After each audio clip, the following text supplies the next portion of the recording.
This is episode 1 of OverSight, a new talk show on the Insight and Esports channel concerned, as you may have guessed, with Overwatch.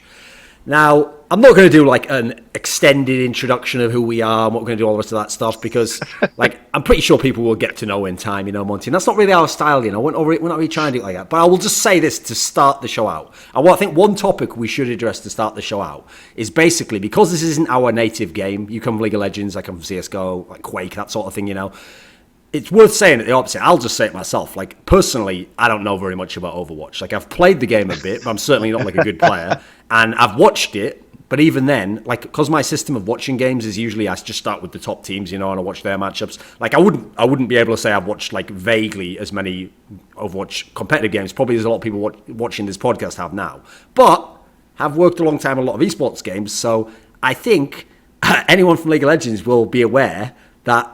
If you imagine that me saying all this means like I'm not really going to have a lot of opinions, I'm going to kind of leave that to Monty here. He's an analyst for OGN and stuff. Well, hold on to your butts because you might be about to find out that's not really the way it works. Like the key thing is I don't have to know a lot to have opinions. Like that's one of my superpowers. Okay, so that's the internet should know that very well, exactly. Right? That's the majority take on how opinions work. Knowledge not exactly necessary.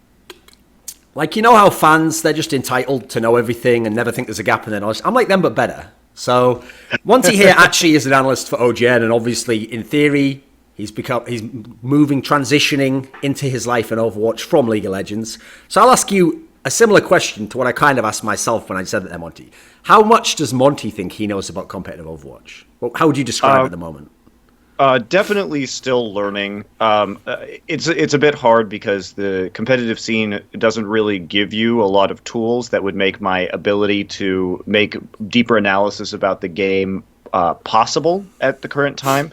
For example, the lack of minimap and spectating means that one of the things that I really try and research when I'm watching the games, and it can be sometimes impossible, because of the current camera work and the fact that we don't have a mini-map in the spectator mode, is that if, say, a team is repeatedly running the same composition at the same point on a certain map, do they have specific plays that they'll run over and over again?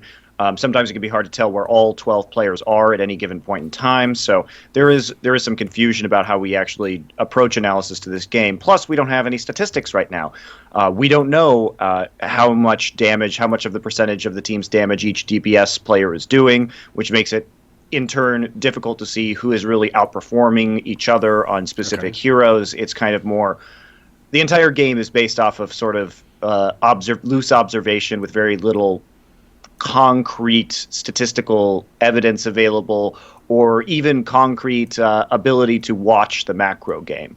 So basically, I'd say my knowledge right now is I've been working on the game for the last several months.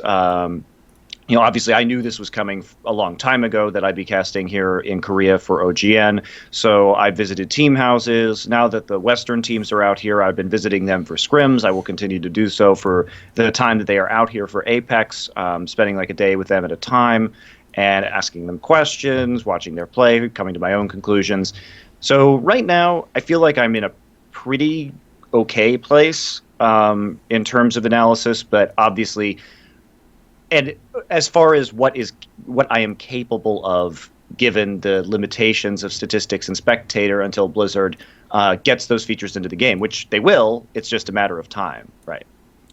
Okay, and also the other fact that you probably should have mentioned there, you were a bit negligent not mentioning this, but because at the moment there haven't yet been any lands which have concluded with Koreans actually winning, like obviously it could happen at APAC, you can't just automatically say Koreans are the best and sort of build your whole persona around that and just say that and not actually use any analysis, just say Korea will win and then be at the end like, I'm going to win. Like, yeah, I mean, that's what... Now that my traditional crutch has been kicked out from under me, Duncan, I guess I'll be exposed. Okay, you're flying by the seat of your pants now, mate. Now it's just all based on actual skill. So okay.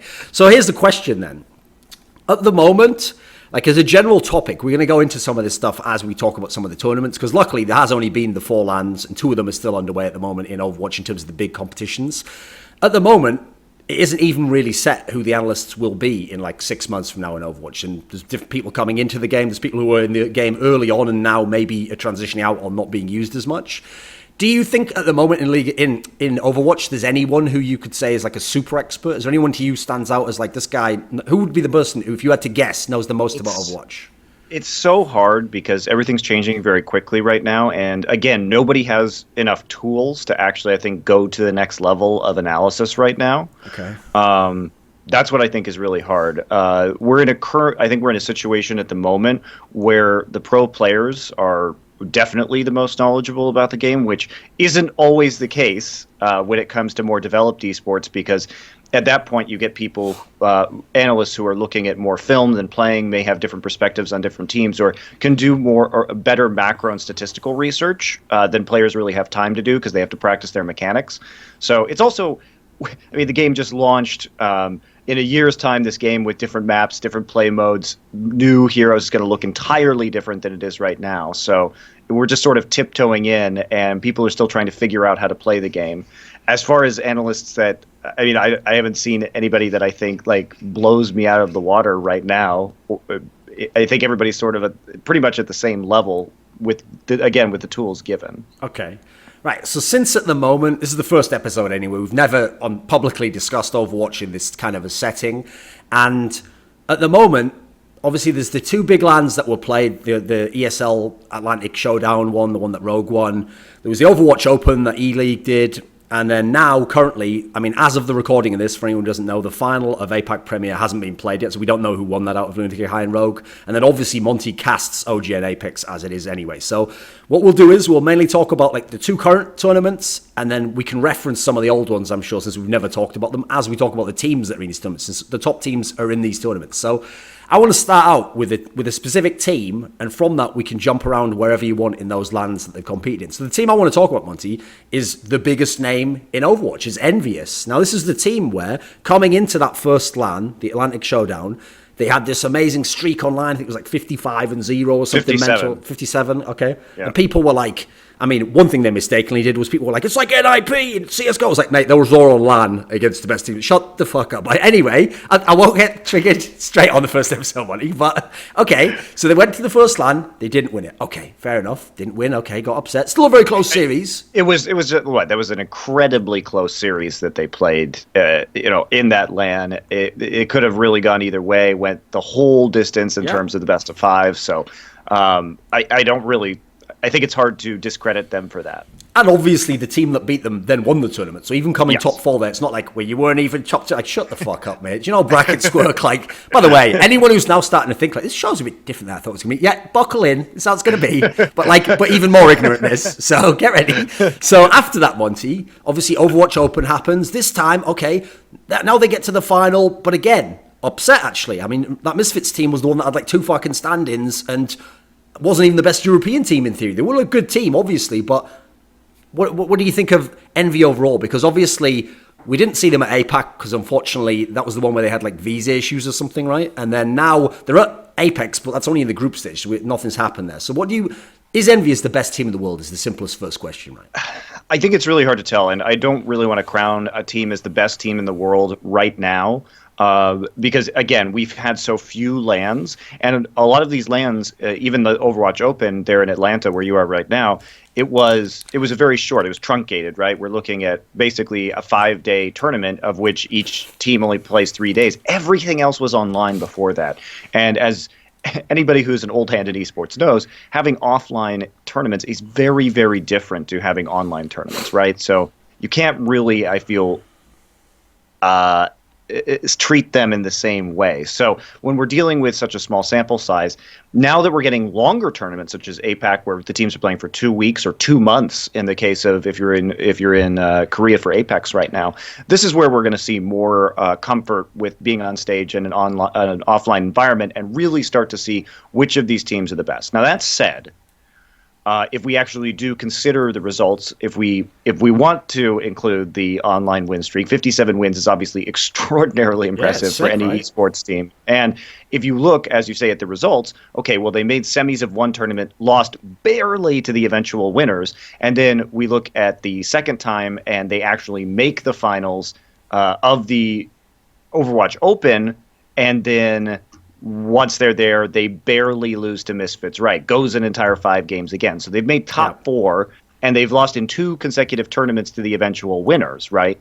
So I think there's an argument. That was 4 games in that final, but they still did get a game off them. No, it was 4 games. I think it was 3-1, yeah. But no, it was 3-2. I'm looking at the results for Overwatch Open right now. In the final of Overwatch Open, fair enough. I thought it was 4 games myself. Let me double check. Oh, it was 4 games. No, you're right. Right. It was 3-1. But anyway, they took a game off. It's not like they got swept. Yeah, they only won Nepal in that one. They only won Nepal. Okay, so they've only been beaten by 2 teams. There's some problems with, of course, the Overwatch Open because it was the NA bracket versus the EU bracket, and the European teams are generally stronger, right? So they did get, and even though I love that they're like an NA team because they are actually 5 Europeans and Tailspin. So it's kind of hilarious that they managed to like sneak into North America and then become an NA team, because that certainly gave them a much simpler route, right, to the finals. And obviously, it would have been a much more satisfying narrative if Rogue had actually beaten Misfits in that super close EU final. We just saw the rematch of the big match everyone wanted to see, right? If we'd have seen that, if Rogue wins then, we can go, okay, now maybe we can crown you initially, you know. Yeah, but to Rogue's credit, they're in a similar boat, right? Making top 4, once, making the finals once. Yeah. So. Made the final of APAC, just about to lose to the dominant Lunatic-Hai. I'm just saying it already, guys, so when it happens, even though I have no reason... I am the ultimate fan right now. I don't know anything about the game, but when they lose, I was right. So I'm basically equal to every knowledgeable person out there, right? We'll talk about that. We'll get to that, okay. So on the topic of Envy then, here's the question. You look at their lineup, and you look at the actual games they've had, they should have the tools to be the best team, or always contending, they're clearly very, very good. So here's my question. When you look at their lineup, what are the best strengths of Envy right now? What do you think their biggest strengths are? I mean, time is amazing. His aim, his mechanics are incredible. I think that, for me, the most interesting strength that they have is that they aren't really tied to a specific meta or a specific role, because when we look at players like HuK, who normally plays Lucio, the guy is an amazing hit scan player, and that's why they can actually switch it up and have that flexibility to go for a Soldier 76, which opens up some really interesting compositions from them, like what we saw them playing on King's Row in their first match here at Apex, which is that they were using only a single support, and then they were having Soldier sort of an off healer because he has the biotic field, and then they were using other heroes that could heal themselves, such as Roadhog, as part of that composition to sort of eliminate the need for a support while adding a shit ton of damage, right?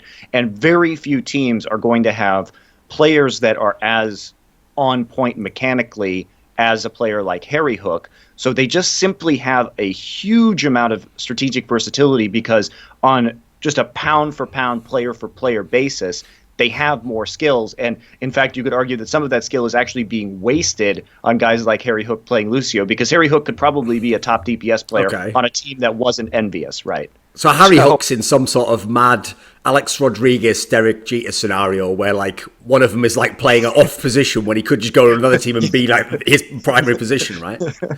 Yeah, I think that's what's crazy about that team. And Chips is also Chips is also a similar player, maybe not at the same level of hit scan capability as HuK, but the lineup is just extremely stacked. So they can just pull more tricks out than most other teams can, and that makes it very difficult to prepare for them and really hard to swap on them on the fly, because you're never going to get practice against a team that plays like they do.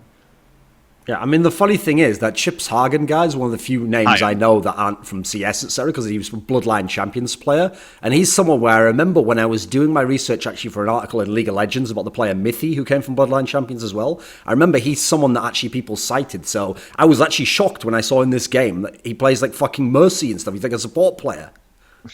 Well, he plays a lot of Ana these days, right? So he actually is playing a sniper character that does require aim in order to be effective. I think what's so interesting to me about Overwatch, and what really excites me, is that it's been such a huge melting pot of players from all of these other games, right? It's not just FPSs. It's sort of like all the bastard children that never became esports or really big esports, like TF2 or Tribes or there's a gang of Quake players. Yeah, Quake. Well, Quake was, I think, but it hasn't been for a long time though. Being a big game, Yeah, I mean, you've got like Rafa and Cooler and those guys coming in, which is really fun. And then you've got Han players or league players that never really made it. For example, I was talking to Internet HuK the other day from EnVyUs, and he was a top laner and was a very good player and switched over to the jungle, but he was on an amateur team. And when he got swapped out, Kabashard came in. There have been a lot of players who have been in Masters or Challenger tier in League of Legends formerly, or guys like Luna here in Korea from at Luxury Watch Blue, who is switching with Wraith as support on the Samsung roster. And of course, Gamsu, probably the most famous little carryover right now, who's currently, or last time I checked, he was ranked 4th overall on the global ladder, and he's been really, really good former at playing Fnatic Reinhardt. Top laner. Former Dignitas top laner. Originally started as a Samsung substitute.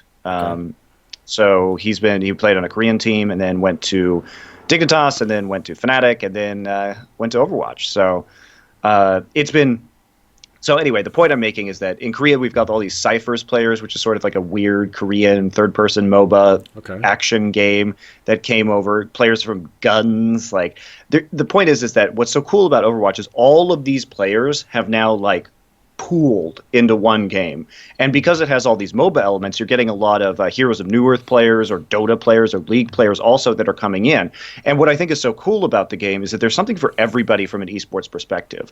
And if you're coming from a MOBA, like Gamsu, who played top lane tanks, well, the tanks you're playing are going to have similar roles: initiation, crowd control, and you're talking like you would in a team fight in a MOBA, right? Because you're trying to coordinate all your abilities together, and you have to have that same kind of synergy. So even if you don't have an FPS background and your aim isn't God tier, there is a role for you coming in from MOBA, whether that's going to be a more tank or support oriented role, and then the FPS guys, they could just go off with their mechanics, and they can listen to maybe some of the MOBA players that are coming in that are more used to communicating in this environment, because team fighting is very similar to how it works in a MOBA, except you have to have obviously better aim and higher accuracy, right? Yeah. So I think it's really cool how we can get all of these players into one game together, and I think that's one of the things that's really going to drive it forward as an esport, is because Overwatch is now, it's not only taking from other FPS games and other MOBA games, but there's the new audience to this type of game as well, the arena shooter. So it's it's really cool, and I think we're going to see probably some pretty big things coming out of this scene once it grows. Plus, when you say it has something for everything, that's another thing I think is exciting about the game. Is okay, this is a very low-level example, okay, but one of the interesting things that happened when CSGO came out is that it merged players from 1.6 and Source. Now, because 1.6 was the bigger game with all the money and all, etc., most of the best players, the most skilled players, actually played 1.6, right? But the 1.6 players actually had a disadvantage initially because CSGO as a game was more like Source, right? So basically, even though the 1.6 players might have been the more talented players, they literally had to learn the game from the other people. At the same time, the Source players obviously then had to compete against more talents. It's the game, naturally, the initial period was very you couldn't really tell who was going to be good, etc. So in this game, I mean, well, for example, if you're talking about all the Quake players coming in, one of the interesting things about Quake is that's actually one of the few games that has every type of aim you can have for an FPS, right? You have projectiles, but you have the rocket, the grenades that are delayed, you have the lightning guns, a hit scan but up close, and you have the railguns, a long range hit scan. Meanwhile, CS, you have to understand, is only hit scan. It's pure hit scan, no matter what, the speed of the bullets are exactly the same every gun, and then you've obviously got people who come from TF2, the advantage they have is it's vaguely a similar concept to the game, so they understand initial maybe metagame concepts that other people wouldn't know about how to make a team or how to structure it. And then I think League of Legends or MOBA, the interesting thing those guys have over other people is that compared to the FPS players especially, they come in with the concept of compositions and how you play different roles that to the same degree exist in Quake and CS, Well, it's also, I think, what the MOBA players bring is, special ability management, right? When you're a CS:GO player, cooldowns, cooldowns, building up your ultimates, et cetera, and how that works and how you chain them together to be effective. Because certainly you have, you could make an argument, I guess, in CS:GO that the way that you smokes or flashbangs or stuff like that is sort of a resource that you have to use is different than just shooting a gun, right? But it's not the same as coordinating a bunch of different abilities that each hero has and trying to make, as you say, those cohesive compositions, not only theoretically, but also how to really operate them as a unit. And I think that has been one of the initial strengths of the Korean scene in particular, is that their ult management, it has been really good at the top end. And I think that in terms of the way that they coordinate as a team, which is no surprise. I mean, this is what Koreans traditionally have been good at in every esport, like every team esport. It's like their cohesion is really, really good. They may not be all there quite mechanically yet when it comes to the aim as some of the Western players, but their comms and their coordination seem to be pretty excellent at the high end right now. Yeah, I mean, that's one of the things, actually, that I really love about MOBA players, I know, for League of Legends and Dota 2, is if you ever talk to the really, really high-level players, not just skilled players, but, like, cerebrally, they know what's going on in the game. It's always amazing if you hear them describe, like, how a team fight played out, because you can't think the same way that player does, unless you maybe were very high-level players. So, like, for example, they know literally exactly what they were trying to do, what stopped from them, like, oh, I was holding for this guy, and then I was going to wait till he comes in, and then I had to wait for my teammate to do this first, and you can't really perceive that as well from the outside. And the funny thing about it is, obviously, in this sort of scenario, a fan in both of those games often gets fooled. Like, the worst sort of game, okay, if you're a fan, is the one where your team's like quite far behind the one that you're supporting, and then they blow everything on one guy to kill him in a team fight, and you're like, oh, they could do it. It's like, they can't do it, mate. They've just blown everything. Like, that's it. The fact that they didn't win that, like, competitively, means it's over. So as a fan, you're like, they could do it again. Well, there's nothing else. They haven't got any tools, have they? So that's one of the things I love about talking to players. I've noticed, actually, that's an area where some of the really good high-level players in Overwatch, when I've read interviews with them, they have a really good sense of that in a way that unfortunately doesn't transmit that well on camera. Like, they know, for example, oh, well, on this scenario here, like, the Lucio was going to put us in speed on before we went. Like, it's hard to really pick that up in a split second if you just define it, especially with obviously like all the comps that you could run at any time, right? Yeah, I mean, just like it's hard to in any kind of MOBA, in any kind of team fight scenario, and I think that's really the way that I conceptualize Overwatch, is that it really is just a series of constant like 6v6 team fights or 5v5 team fights if you're in League of Legends, where sometimes it's as a caster during a team fight, you obviously can't say everything. There's like 10 players in League of Legends, all with 4 abilities and item actives and summoner spells. And so you're going to miss out on some of the subtleties of that while you just go through the team fight live. And then you kind of have to dial it back and go through replays, which is one of the reasons why I think that Overwatch in particular is going to be really rich for post-match analysis, right? I think that's actually one of the most exciting things about this game from an esports perspective. Is there, it's difficult to observe right now. It will get easier with new spectating features for sure, but because of the nature of this game, just like in League of Legends, where you go back and you watch specific team fights and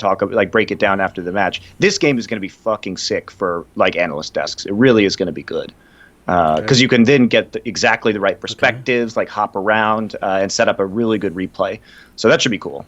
What do you think about like the obviously unique component as well? I mean, you kind of touched on it there when you were talking about EnVyUs, about in Overwatch, in contrast, okay, because when we're talking about compositions, etc., the natural analog is the MOBA games. They're the ones that basically mainly pioneered that concept compared to, I mean, you can't even find anything like that in Quake. So you have roles that you play, etc., but it's not as strict, right? So here's the interesting thing, though. If you are the top laner in League of Legends, there's no universe in which you will just suddenly play AD carry next game. But in theory, in Overwatch, if you're like some of these amazing like flex players, like Nevix can flex, like a bunch of them, really they can suddenly just play basically a different role in the next game if they want. What do you think about this like potential within Overwatch? So much is hard to say, because what we're really, I will answer this question. There's going to be a longer contextual answer here. By the way, everyone, get ready for that. We you know that whole concept of like, don't digress too much. Don't know what that means. Keep going, Monty. That's why our shows are like 3-4 hours long and lol. So I think what's interesting about Overwatch is that it's going to be a long time. We're going to have a long conversation about, because one of the things that I want to talk about as we go into this show is our first show here, is because you and I have such a extensive, like both of us have been in esports for over a decade at this point. I've been in for 12 years. You've been for like 15, 16, right? Yeah, a long time. We kind of have I think it's really interesting to talk about where Overwatch is in terms of its development as an esport, as it starts up, as it really starts to get rolling, and then contextualize that as to where the esports industry is while Overwatch is in the place that it's in right now. Yeah.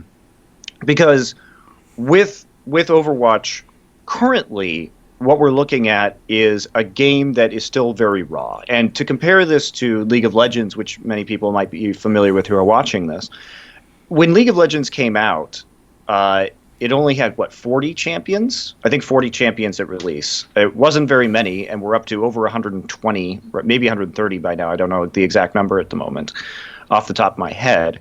But 40 champions on release. Remember, jungling didn't exist when the game was released. Yep. So many of the champions were incredibly broken. And there's no bot lane of two people. It was just an ADC. It was like a solo mid, like team solo mid came from in the early days. You just sent like your best player into the solo lane because they would get more money and levels, right? The concept of AD carry and support didn't exist until basically the end of season 1 at the World Championship, when some of the European teams started to pioneer that. So the metagame wasn't set, right? And it took time for people to realize that, like, you could have a jungler, and AD carry and support was the most efficient way to play the game on the bottom side of the map because it was close to dragon, which meant that if you push somebody out of lane or got an advantage in the bot lane, you could just take the dragon and get money, get gold off of it, right? RIP dragon for money. Yeah, well, I actually like the Drakes right now for League, but that's a different subject. I don't like the RNG. But I do like the different Drakes. Okay. Regardless, and they also realize that, hey, itemization is more important for an AD carry, and if we just give the AD carry, they don't need levels, they just need really strong auto attacks, and that comes from items, not necessarily as much from levels. So if we put a support here to babysit the AD carry, who doesn't actually get money, then that's going to be an efficient way to play this game. The point that I'm making is that remember that League was not a legitimate esport until 2012. Now, when was League released? At the end of 2009. So it took about 2.5 years until 2012 when it really started getting rolling, because the first League of Legends World Championship was on some dimly lit DreamHack basement stage. It was just some side stage. It wasn't even like a main one, mate. You were there, right? Yeah.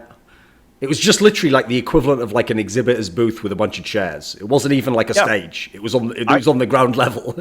I remember my first League of Legends event where I went as a journalist, as a reporter, and it was at MLG Providence. And League of Legends was like shunted off into a side stage. There were only 4 teams attending, and the main stage was StarCraft 2. Yeah. So it took a long time after the release of the game, and we're talking about doubling the number of champions in the game, probably before like 2012, because there was a time in like 2010, 2011 where they were literally releasing a champion every 2 weeks. Slowed it down a lot in the latter which years. is like insane, and you should never do that, right? That was ridiculous.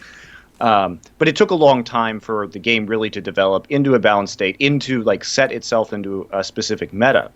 So I think people are looking at Overwatch right now and they're like, oh, it's so confusing. I'm like, yeah, we've had virtually no tournaments yet for this for this game yet.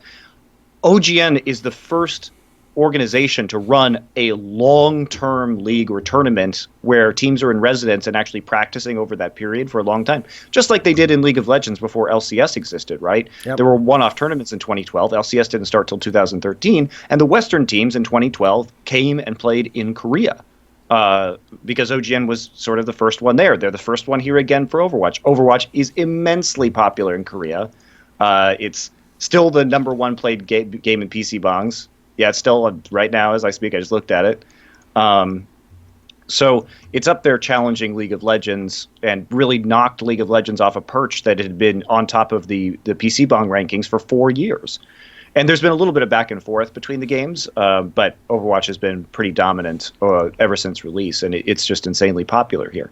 So as the game develops, I think people are kind of writing it off a little bit too early, because this is going to be a game that in like a year's time, again, we know Blizzard's working on more different new kinds of game modes, new maps, new heroes, and once we have more strategic depth, to answer your question about player roles and how that's an advantage, the thing is, I think the meta hasn't truly been set yet, and because we don't have a lot of heroes in each category, it does make it so that people's hero pools can maybe extend beyond their role a little bit, because they only have to know 2 or 3 heroes in their role, especially support players right now. But once we have 8 support heroes, you're probably not going to have that same level of flexibility anymore, right? You'll just be more confined within your role. So that was the really long answer, right? About Overwatch, looking at it in perspective of where other esports are, and frankly, for a game that was released in the end of May of this year, the fact that we already have a huge event on OGN is a testament, I think, to how far esports has developed as in terms of its broadcast and tournament and professional infrastructure since the time where League came out. But it's also, I think, a testament to the game itself, where OGN took 2.5 years or over 2 years, maybe not quite 2.5, to run their first League tournament. And of course, it took Riot time to release the Korean server too, which certainly affected that. The tournaments came very soon after the release of the Korean server. Blizzard launched this game with the Korean server. But it took a long time for OGN and really even Riot took Riot over 3 years to start the LCS. So, I think that this game's in a very good place right now for a new game. Is it as deep as other esports titles? My answer at the moment is no, but over the years, I think it'll really change, and I like the direction in which this game is going. I mean, to put it in context, to pick up what you said there about League, okay? Put it this way. If someone went to like January 2012, and remember League came out in 2009, in January 2012, at least the basic meta of how you play League of Legends would be familiar now. The difference is, every year before that, that's why when people are like, CLG was so good in 2011 and 20, I was like, who gives a fuck, mate? It's not even League of Legends. That's some other game that I don't even know what it is. Like, I've tried watching those games. They're abortions, mate. It's dog shit. Same thing, okay? In Counter-Strike, no joke, it literally took about like 2.5 years for someone to even actually figure out how to exploit the money system in the game. And by the way, that's affecting you every round of every game for the first 2.5 years. People didn't figure it out. They were too busy thinking of like just headshotting someone, playing solo style.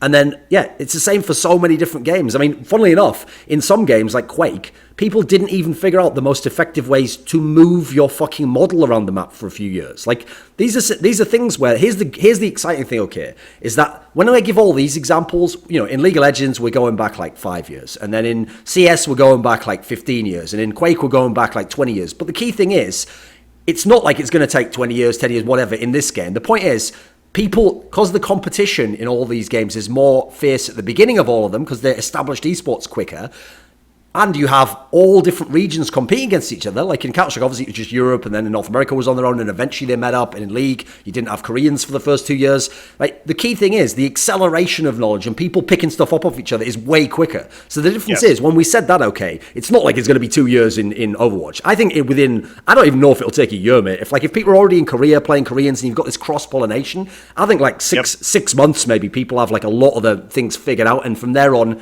it's like perfecting things, coming up with innovations within that concept. I think the basic meta and stuff is pretty set. Yeah, and I think, too, one of the other things that's going to happen is that it is going to start being less of a clusterfuck to watch, because teams have already gotten significantly better since the early days of the tournament about like wiping when a team fight is over, like jumping off the edge of the map and just being like, okay, we're resetting right now. So instead of it just being like a constant grind or constant action, it is becoming more like sort of not a like concrete round system like Counter-Strike is, obviously, but pretty much like a sort of soft round system where teams are getting coordinated enough that they're not just going to, keep one guy in there, fight, and then they'll have, he has to respawn, and then the rest of his team spawns, so they have to wait. Like, they're getting more and more efficient about like taking the fight, and if they're going to lose, like intentionally losing the fight, ditching it, and then trying to reset for like the next round of combat, right? And that's going to make it more watchable, because it's not just like constant particles in your face. We're going to have more downtime in the matches as the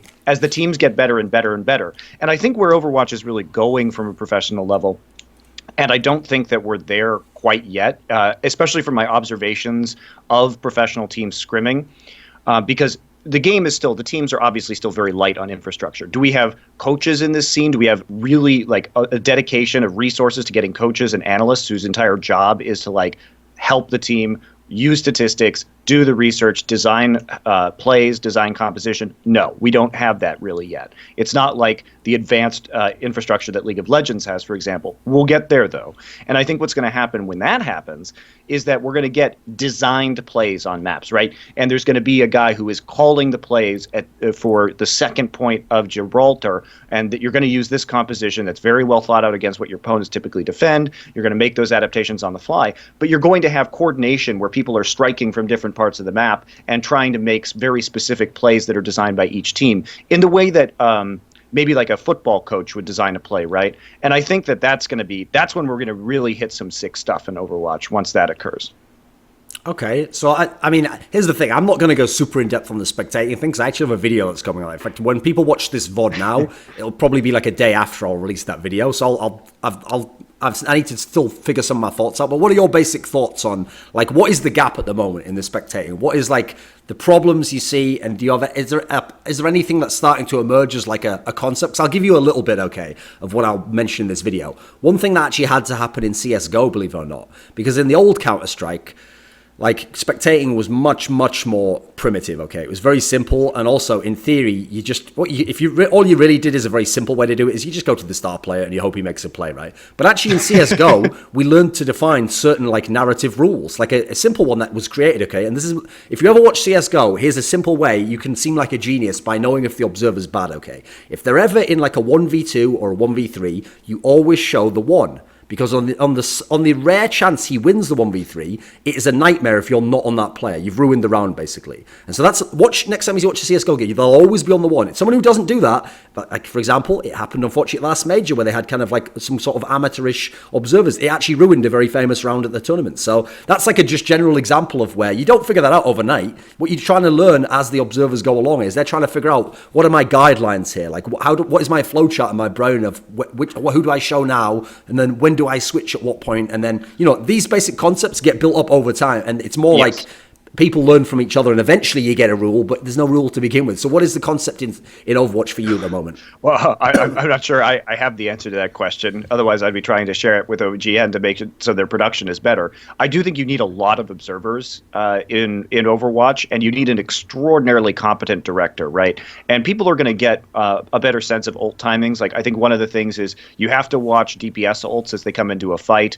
You have to have a sense of, okay, if a team has more ults or like has better ults for a specific fight when they're coming in, are they going to commit those ults? And if so, which ults are they going to commit? And are we on the Genji as the Dragon Blade while the enemy team doesn't have the sound barrier on Lucio, because probably that ult's going to come through, right? And you're going to see some exciting plays. So it's about anticipation of what's going to be happening in the future. I think that's going to be extremely important. It's also people need to get better about using the third-party camera. I think or the overhead cameras. So using the third-party cameras has to be done, I think, a little bit better in terms of approaches, not necessarily during the fight, but as teams approach an objective, so that at least you get a rough idea of the positioning of all of the different players and if there are any flankers coming in or something like that. So I would like to see more sort of establishing shots. I've noticed that actually really helps as well if someone's trying to get off like a mass stun type ability. That's one where it really helps to see that for a second, and then go back into the So DPS. for example, like if you know that they're going to open up with like a Zarya ultimate, right? And you see the Graviton Surge that's up, and then you anticipate that they're going to take that fight. Well, you get the wide shot, so you get the Graviton Surge, you see it coming in, you see how many people get stuck in it, and then you switch to the DPS player's view to see, or the Reinhardt's view or whatever, to see how many kills they're actually going to get.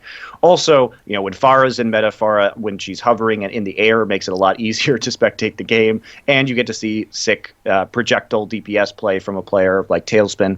So those are all things that are going to be coming in. Also, though, you can watch Doa made a very good video about simple fixes to the spectating feature, including colors, being more consistent in the game. I do think I was talking to Achilleos, and one thing that he mentioned, he was a big TF2 player, and he mentioned that in TF2 one of the best features of observing was that the like characters, the heroes, were all one color on each team, right? So they had a certain, I think, making, like, for lack of a better term, like pro skins where you just recolor them, but that way, if there are two Zaryas, one is clearly red and one is clearly blue, so that because you're going to get mirror matchups in this game because there isn't a draft system, which theoretically might be, that's like a different conversation. I think maybe a draft might be interesting, but as it stands right now, no draft, right? So everybody can pick the same characters, on different teams. So you need to have some better visual indicator, and it's not like just choosing different skins. It has to be like very obviously like glowing colors that are on these heroes, so that it makes it easier to tell whose tracer is whose in some of these like really chaotic fights. I mean, here's the problem, Monty. Also, for the love of God, do not allow teams to change colors in different rounds of a best of 5. That is the most tilt-worthy thing as a caster, because, like, for example, EnVyUs will be on Numbani is blue, and the next match on Ilios they're on red, and like it messes with your brain really badly.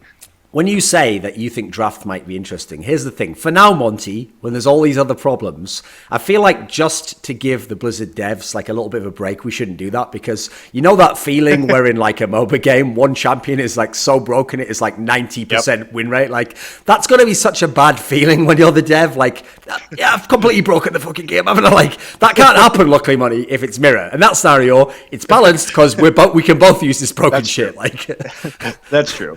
But it also leads to not being able to ban the broken shit, right? Sure, yeah. In a theoretical universe, I look, I don't even know if I agree. I was just thinking about this and talking about it with some other people. But in a theoretical universe, I was throwing around the idea of giving each team one ban and then doing an 8-hero draft for each team. So you have you have 2 heroes in a pool that you're not using that you can switch to, but that way you don't see any mirror matchups right at all. And it would force teams to commit more to specific strategies going into a map. And obviously you know what the opponent can in theory switch to, so that's like an interesting concept, right? Right. So I think that might be... Look, I like it because it allows me to speak to specific strategies that teams have, and it doesn't make everything available to everyone at any given point in time. There's pros and cons for both. And it gives you obvious win conditions, like I said there. Like, for example, okay, well, now will they bring in this one to change up their composition? You know, like that it helps you put it that way, is your job. Right. And I think that one of the more annoying things about Overwatch right now is that there's no way to react. Like, for example, if you're running a specific composition, the enemy team can just instantly switch after they die to a bunch of counters to that composition, and it's a blind switch. Like, you don't know that they, like, if they're going to play McCree right now, whereas if they have McCree, you're playing like Pharah Mercy, and you are scared about the McCree. They either do or do not have that McCree in their pool that they've drafted, so it's a little bit more anticipation and like strategy and planning that goes into it, I think. Okay. Now, Monty, as opposed to being like, well, they might switch to the McCree. It's like, okay, well, we know that they have a McCree on their like effective pick bench right now, right? Don't think I've forgotten that the original place we were at in the digression was about EnVyUs, mate. I'm a professional at this, even if it doesn't look like it. But I'm going to keep the digression going because I have one more question that's a general topic before we go back into actual teams and competitive stuff. So my last question is this, Monty. Do you think for the future of Overwatch, they should stick with all the different modes? Because, for example, in games like Counter-Strike, there are different modes in Counter-Strike, but eventually we just only use Diffusal. We just use the bomb maps. Like, I know, for example, in Call of Duty, they use multiple modes, and you switch through them all as you go on. Yeah, there's different approaches. Do you think that one of the things in the future, like, for example, will it streamline it if you just went to, say, for example, just King of the Hill and Payload, for example? I'm not even that big of a fan of King of the Hill personally. I think everybody doesn't like 2 capture point. I think Misfits are a pretty big fan of it. Like, but I think those maps are not great. I think Anubis is the best of those maps, but I don't think anybody in the professional scene would miss them per se if they went away. Oh, the good thing about Anubis is someone's really weighed up, a lot of the options on that map. So. I think Easter egg for someone there. Keep going. Yep. Yeah. Okay. If you really want to go back to the mythology references, keep going. Yeah. So what do you think in general? And King of the Hill sounds like the one that you might remove, or is not as good at the moment for the maps at least. Well, okay. I mean, I'm not a big fan of King of the Hill because it focuses all action on one point at a time. Which I think a more interesting version of King of the Hill is doing what they did in TF2, which is to have linear point capture. By that I mean, like, there's 5 points in a line in a map, right? Okay. And each team starts trying to control the center point, and then you push it back. It's like a tug of war over the points along the line, and you're trying to push it and capture the point closest to where your opponent started, and that's what ends the map right there. I think the linear point capture idea would make it more interesting because at least you have different approaches to points and not just all kind of flooding into the same point for the entire duration of the round, like you have with King of the Hill right now, but sort of similar in concept because you're still capturing points. There's also something to be said. I mean, this makes spectating the game even more nightmarishly difficult than it is right now to have what they have in Halo, which is like 3 points on the map, right, that you're trying to control all at once, right? You're trying to get 2/3 of the points or all 3 of the points. Yeah. And then once you have more than one of the points, you start to tick up in a counter to 100% or whatever. So there are different game modes that could work that I think might be more pleasing, but people, I think, generally agree that the payload maps currently are superior. The hybrid, like the capture and the payload maps, are also good, I think. Would it make it more simpler for, I mean, I don't mean that in a redundant sense as a question, but would it make it like more streamlined in a viewing experience if it was just one mode? I think it makes it less exciting. I think that, and for me too, I think there's something cool about how we can have different identities for teams, right? We can have teams that are known as payload teams, or teams that are known as King of the Hill teams. So I think it makes analysis more interesting if teams have more of an identity with a certain game mode, or being maybe not as good as one team on payload, but they're like the well-rounded team, right? They're the team that can play everything. And I think the more game modes we have, the more interesting that becomes as a strategic point for the teams and as a talking point for analysts. Sure. So I would like to see. The answer is I think multiple game modes is good. Okay. So now returning to the EnVyUs question. Here's the next question about EnVyUs. That is the obvious follow-on question from what did you think of the two LANs? Are they the best team? The next question that follows Monte is, okay, so they've only lost on LAN in series to 2 teams. Misfits, Rogue. Obviously, the Rogue one was incredibly close. It was the first LAN. Does the fact that they haven't won a tournament yet, despite such good performances, like they clearly, for most of the tournaments, are showing off their best. They still are fantastic. Is there any sort of I'd hesitate to say choke because it has only been a couple of LANs, but do you think there's anything like that, some sort of performance anxiety in deeper stages of tournaments? I think that it's so hard to say because a lot of these guys are just trying, the scene is just becoming professional, and guys are kind of just starting to understand their strengths or understand how these teams operate. And we're just starting to see teams like Envy live together and really start to operate on a day-to-day basis as a professional organization and as a full-time team. So it can be hard to adjust on the fly, right? And I think that my opinion of what I saw in the final is that, so I was watching Korean tournaments at the time, and for example, there were a lot of Pharah Mercy being played in Korea, and as soon as we saw the Western teams come over, particularly Envy, we saw them really picking up that Pharah again, and they did play a little bit of Pharah in the final against Misfits. But what happened is, I think the strategic narrative of the Overwatch Open was where people came in really expecting the 3-3 compositions, like 3 tanks, triple support with Ana, like Reinhardt gets nano boosted and it cleans up everybody, right? But that's not actually what happened, because over the course of the tournament, what occurred was that what people call the Beyblade, for those stupid electric spinning tops, which I think is a hilarious name. Those are crap, man. Okay, they were crap. But I mean, if you have to call an electric flashing nano boosted Reaper who's spinning through your team, it's pretty fucking apt and funny, right? It's a really good reference. I don't know who made that up. I think it was one of the pro players actually made it up, but it's pretty fucking on point. So I really like the term. So the Beyblade composition came in, and people realized that it was actually just more efficient to wait for the Reaper ult to be available with the Ana ult, because you could just clear out entire teams. And frankly, it takes very little skill to do that. I mean, I think Ana's ult is a big problem, and we can get into maybe a balance discussion or a meta discussion later. But that became the dominant theme of the tournament. And the thing about it is that Misfits, in particular, was super good at doing that, right?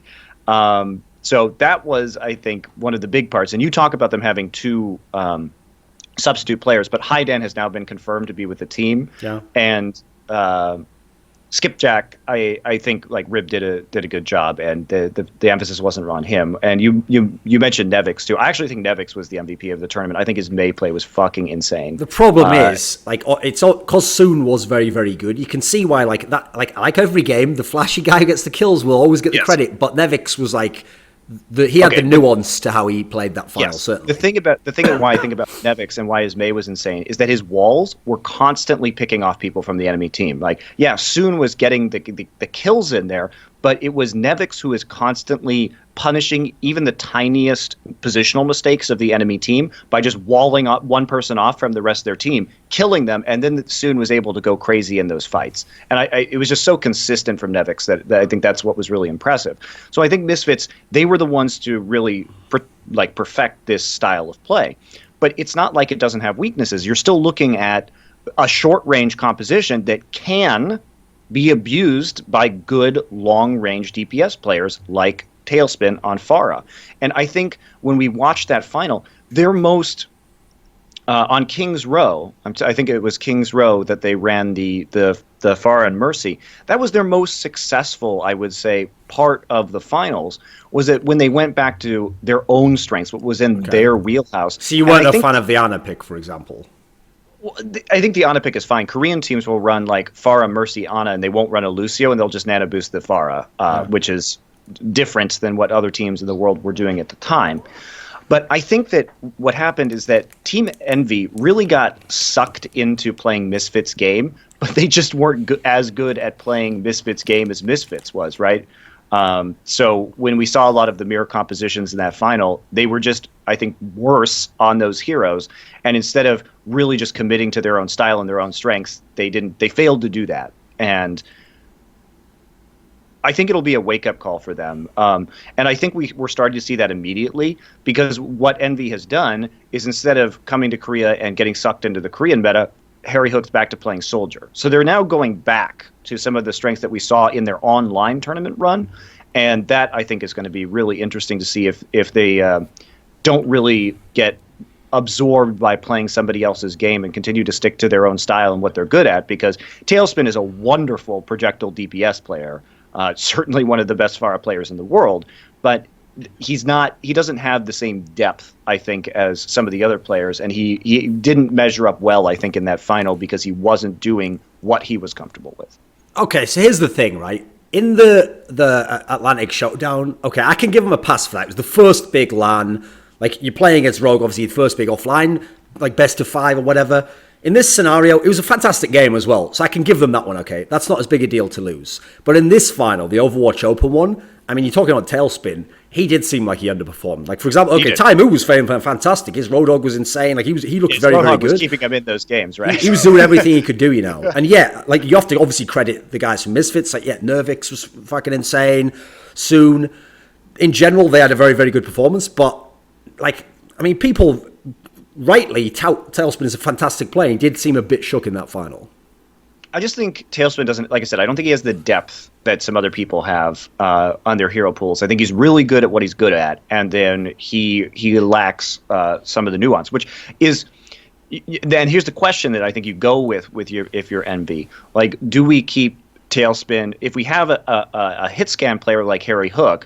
Do we create sort of hybrid roles where if Tailspin's not playing projectile DPS, that we put him on a support role and then we move Harry into the second hit scan DPS role alongside Taimu? It's a question. I don't know if they're going to do that or not, but I think you have to start like jimmying maybe a little bit with it. Okay. On the topic of EnVyUs, Monty, I have a question that isn't related to how they played, what the team's going to do. It's related to the recent drama, because I want to get your take on it. I made a video on this topic. In OGN, we had this unfortunate scenario where Taimu, for some reason, is in Twitch chat, talking in Twitch chat. Like, that in itself, like, there's your first mistake. Before you even press the button, I mean, that's step one. I talk to fans in Twitch chat. Yeah, he does stuff like that, though. So the problem is, Monty, he went in the Twitch chat, he made a comment that was, first of all, a joke. Let's face it, it was clearly a joke, but it was an inappropriate joke about a woman, and he suggested he'd like to have sex with her admittedly in a mildly veiled manner. He didn't literally say, "I want to have sex with her." He said he said he wanted to explore her thighs, which makes him sound like some sort of anatomical Magellan, which I find hilarious. Okay. Or maybe he just wants to give a nice massage. Yeah. Doesn't have to all be about sex, guys. Come on. Sometimes a cigar is just a cigar. And when I say hilarious, I'm saying it because it's such a fucking awkward thing to say, right? Oh, it's mad cringy. Like, come on, man. It's terrible. I mean, I just thought, like, the way of doing this, the action was hilarious. I don't agree with what he did. And I know you made it a video. I watched part of it. I didn't have a chance to watch all of it yet, about apologies. And I do think he should have apologized for his comments right there. And I didn't really understand the reaction, because if it just makes me like wonder about the world sometimes. If you, to put this in context, if you're working at a company and you make some sort of comment to your coworkers in a public way about somebody that you have to work with. Remember, Taimu has to work with this woman on the broadcast. Yep. It's just straight up sexual harassment. Like, you're going to be penalized for that in whatever sector of life, and you should be. All right. And this is something that he made inappropriate comments about somebody who now probably feels uncomfortable about interviewing him and about interacting with him, and that fucking sucks, right? Yeah, obviously. But my point was, okay, here's how, in an ideal world, here would be the reaction, right? People would say all the things you just said there. He'd realize, oh, actually, that's the part of the joke I didn't think about. What would be the impact of when this person finds out about it, or people knowing that I'm a famous player? He didn't think that part through. Now, he obviously, by the way, did not mean it literally. Like, let's just do a thought experiment. Let's say he actually was saying, I want to have sex with this person. Did he somehow imagine that she would hear? It was like, okay, you know the people, okay, on construction sites who go like, hey baby, show me that ass. They don't actually think the woman's ever going to go, what? You want this ass? And then like run fucking up the side of the raft. They're like, it's not ever going to happen, is it? They know that's not going to happen. They're just being assholes, okay? So the point is, in this scenario, he didn't think word would get through to her, like, and someone would translate it into Korean. Yeah, he wants to explore the fact, oh my God, holy shit. Like, that was never on the table, okay? It was obviously a stupid joke. But the reaction should be, like you're saying, almost like a work disciplinary thing. Like, you can't do that again. In fact, you should probably apologise, I'd say, to the person. That would probably be the best apology to make, you know. I'd do it through a third party person. I wouldn't go up to him directly. I need to talk to you privately. Listen, I've been warned about you. That's not going to happen. Like, I'd just do, you do a basic apology to the public. My problem is, his apology, mate, read like he'd just come out of like a manic state, and he's just become lucid, and he's just realised that he's like poisoned the whole town's water supply. But no, he didn't do something truly terrible or not. Sort of thing. Calm down, everyone. Well, Duncan, I think that's a reaction to the way that the Korean community responded to it, and I think in Korean culture it's a lot more grave what he said than it would be in a Western culture. So I think he was being particularly sensitive to the Korean fans and making sure that they knew that his apology was sincere. So here's one thing I will say, Monty. I've spent some time in Korea, and you know what? I've dated some beautiful, fantastic women who are Korean in origin, and there is something I noticed, okay, in Korea that doesn't really exist in the West, to my knowledge, okay, at least for me, from my ethnic background and where I'm from, etc., which is, if you are a foreigner who is ethnically white, Caucasian, and you date a Korean woman who is native Korean guys, either some of them who are obviously just bigoted in some sense will be angry about that, you know, or a bit cheesed off, or some of them, it's more like if they perceive that you're kind of like flaunting the fact that, you know, you're just like in a casual relationship with this person, or you don't, like, you act as though you're not respecting them, then they'll be very upset, right? So I can understand the basis for this that maybe Westerners don't understand. And by the way, just as a side note, I heard about this a lot, okay, when I first went to Korea, and I heard people saying it, and they were always saying how terrible it is. Like some people who had long-term girlfriends who were Westerners, you know, they'd be like, oh, it's really horrible, you know, like, I feel so, like, when like an old man, like, or something makes a comment, you know, and I understand what he's saying, like, I feel terrible, like he's just like targeting me, and, you know, I want to say to him, like, I'm not like that, you know, I'm not that sort of guy. Like, I have to say, Monty, maybe it's just something about my personality. I have a very different personality to some people. I reveled in it, and whenever I walked past gangs and people like that, I would actually sort of like give him a little wink, like, all right, yeah. We're all enjoying life, aren't we? We're all where we need to be. And I'd just keep going on my ego. And I'm not joking about it. It boosted my ego a bit. I got off on it. Like, I was liking it. But we're not all me is the point here. And it's key to be appropriate. And in this scenario, the lady was consenting. And so that's a different situation. I'm not like Taimu. Don't anyone say I'm like Taimu. I'm not. I'm a different guy, okay? So I'm just also a very inappropriate person. But in other ways, in legitimate ways, Monty. I keep my inappropriateness legitimate. So... moving on, because by the way, as a general point of that, I just wanted to get Monty's takes as I didn't know it personally. Like, I did my video about it, but also, just as a general precedent for anyone who's never watched any of our shows before, we're not just going to not mention stuff like that if it happens. If it's something significant, this is one of the best players in the world, we're going to address it. Yeah, of course. But Okay. I think what he did was the way he apologized was the right course of action, given the situation and the fact that he's dealing with basically two different cultures reacting to this. I hadn't actually thought about that basis. I was thinking mainly of the Western bases, obviously. You got a good point. Yeah, I don't think the Western fans are as mad as the Korean fans about this. So, Okay. but Maybe we can get Weldon Green in to tell us if it's at all like the Japanese fans or something. Reference game, nothing to do with Overwatch, but still a good joke if you know what I meant. So keep going. not yet, nothing to do with Overwatch yet. Oh God! Don't trigger me, Monty. I can't take it when EnVyUs become truly mentally resilient by bringing on Weldon. So this is one of the wonderful times that we actually have, the birth of a scene, just like the birth of a child is a beautiful thing, Thorin. Let's raise it correctly. Innocent and pure. It's a tabula rasa, the blank slate. Where none and of then the one day world's they come home and they tell you, touched it. I've heard this great band, U2. And you go, oh, God, what did I do wrong? I thought, listen, didn't I give you Led Zeppelin 4? Like, what are you doing with your life right now? And they're like, no, Dad, you don't understand. Bono's like a political hero, man. Oh, please, I can't, please. Listen, take this Dead Kennedys record and get the fuck out of my face right now. I'll be a brilliant father, don't worry, buddy. I'm sure I'll be an excellent father. We're both going to be terrible fathers, by the way, but in different ways, like in very different ways. So.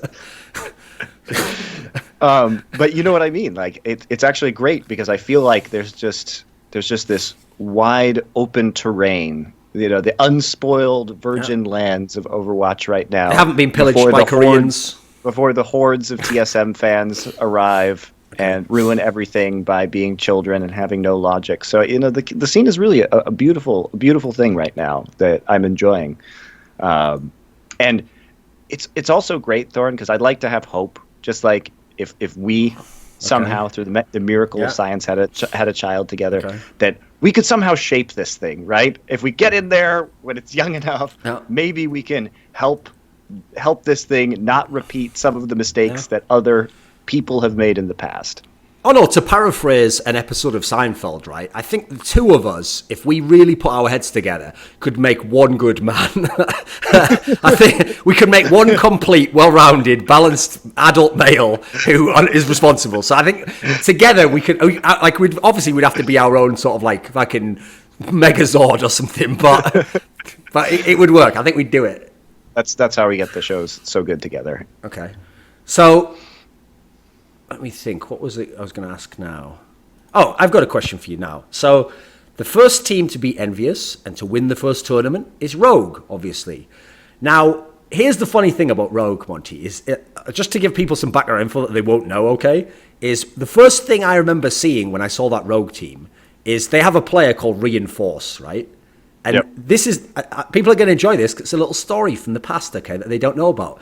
So I actually initially saw it and I thought, that's weird. A guy has the same name as that guy who was just a Counter-Strike journalist for Fragbite, which is a Swedish website. I was like, that's weird. Wonder why he has the same name. And I clicked on it and it is the same guy. He was just, I'm not joking, this is like 2 years ago, 1 year ago. And in fact, last year, here's a story for everyone. Like normally, here's the thing. I don't usually reveal behind the scenes things and private things unless people give me permission. But when you hear this story, you're going to understand why in this scenario, I'm allowed to say this story. This is my payback. This is my recompense, and the slate's clean after this, okay, Reinforce.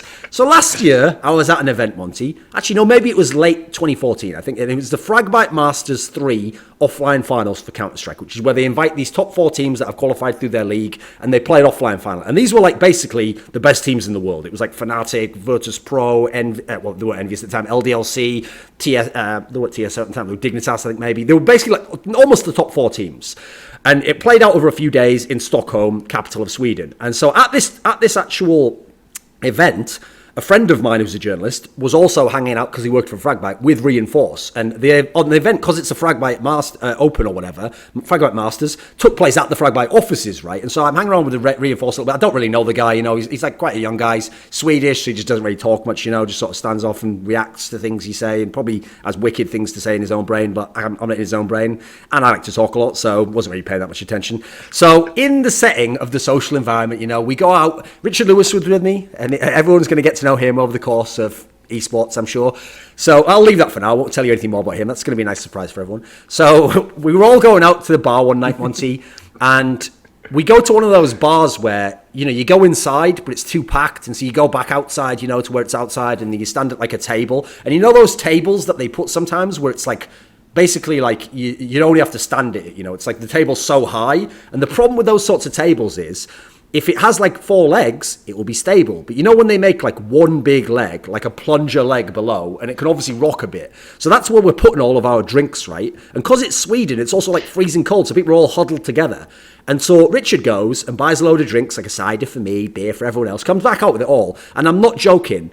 I have really bad luck with this in life, right? You wouldn't believe how many fucking drinks I've had accidentally spilt on me in my life, right? Somehow it's not intentional. Somehow people never spill the drink on themselves. It's always onto me. And I never spill drinks on myself. So this Reinforced guy, fucking can't move his hand like a normal human. So he reaches forward, knocks a whole glass of beer. So it spills. First of all, it quickly pools out over that whole table. And then it all pours off the edge like a little waterfall onto my trousers. And it's all just going all over my trousers. And the best part is, he actually just because he's so Swedish and so awkward, he couldn't even say anything. He didn't even say sorry. He didn't say anything. He just sat there, and he had that look behind his eyes, right? Like he thought he was hitting the peak of an acid trip or something. Like his whole world was just fracturing, and it was just falling away. And you could tell inside he really wanted to talk. He wanted to say something to me, but how could he? It was the concept alone of what he had just done.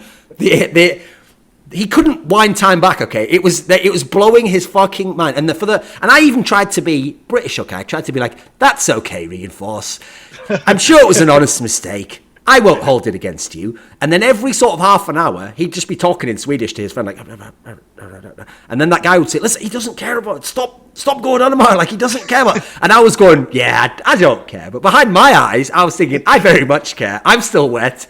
Fuck you. And if I was a more petty man, I know that sounds like an incredible setup there right now, but if I was a more petty man, I'd go get a drink and throw it over him. But I didn't. I took the higher ground. If you were a more petty man, he accidentally spilled a drink on you, and now you're bringing it up. Listen, mate. Listen, it happened to me.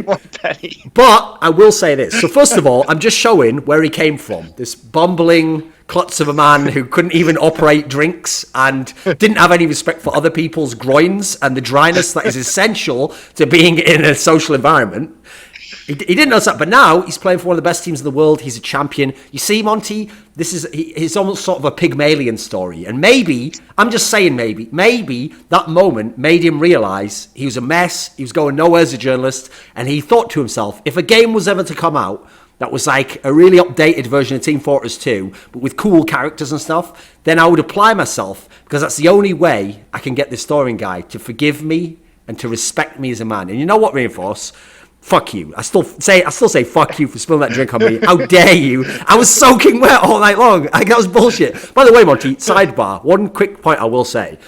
This just shows how, in life, right? I love the term self-actualized, right? Like the idea that it's not just about like what you are in life. It's about the idea that you accept what you are, you know what you want to be, and you just decide, I'm going to be that, okay? So I used to have a problem in my life, actually, earlier on, where if people did something like that, like spilt a drink on me, I would do that British thing, like, oh no, my fault, I guess, for bumping into you, even though it's obviously not my fault, right? And inside, I'd just be going, motherfucker, I wouldn't say anything outwardly, right? So what I've learned to do now, Monty, is I've never had another drink on me, except this Reinforced character. I've never had a drink spilled on me in about 3 years now, Monty, and here's why. Because when I'm in a club, and by the way, it's often girls who do this, pretty girls are the ones who are the clumsiest in this sense, because obviously they can get away with spilling a drink on someone and not have someone pound their head into the ground. So my trick I've learned, even with the most beautiful women, Monty, is when I see a glass start to go into the movement where someone's going to trip, I take the front of the glass and I push it up towards them, almost as though I was lifting up a baby to be kissed by the priest at baptism. And I spill the drink all over their front. And as they go, what the fuck? I go, oh, sorry,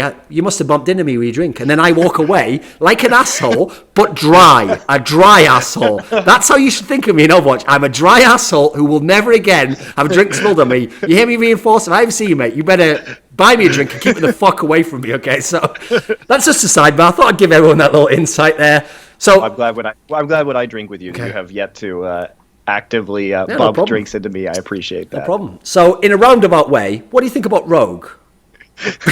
No one's ever asked you that way, have they? So okay, what do you think about Rogue as a team? Obviously, a champion, a top team, right? Maybe going to win 2 tournaments. Probably not, but maybe.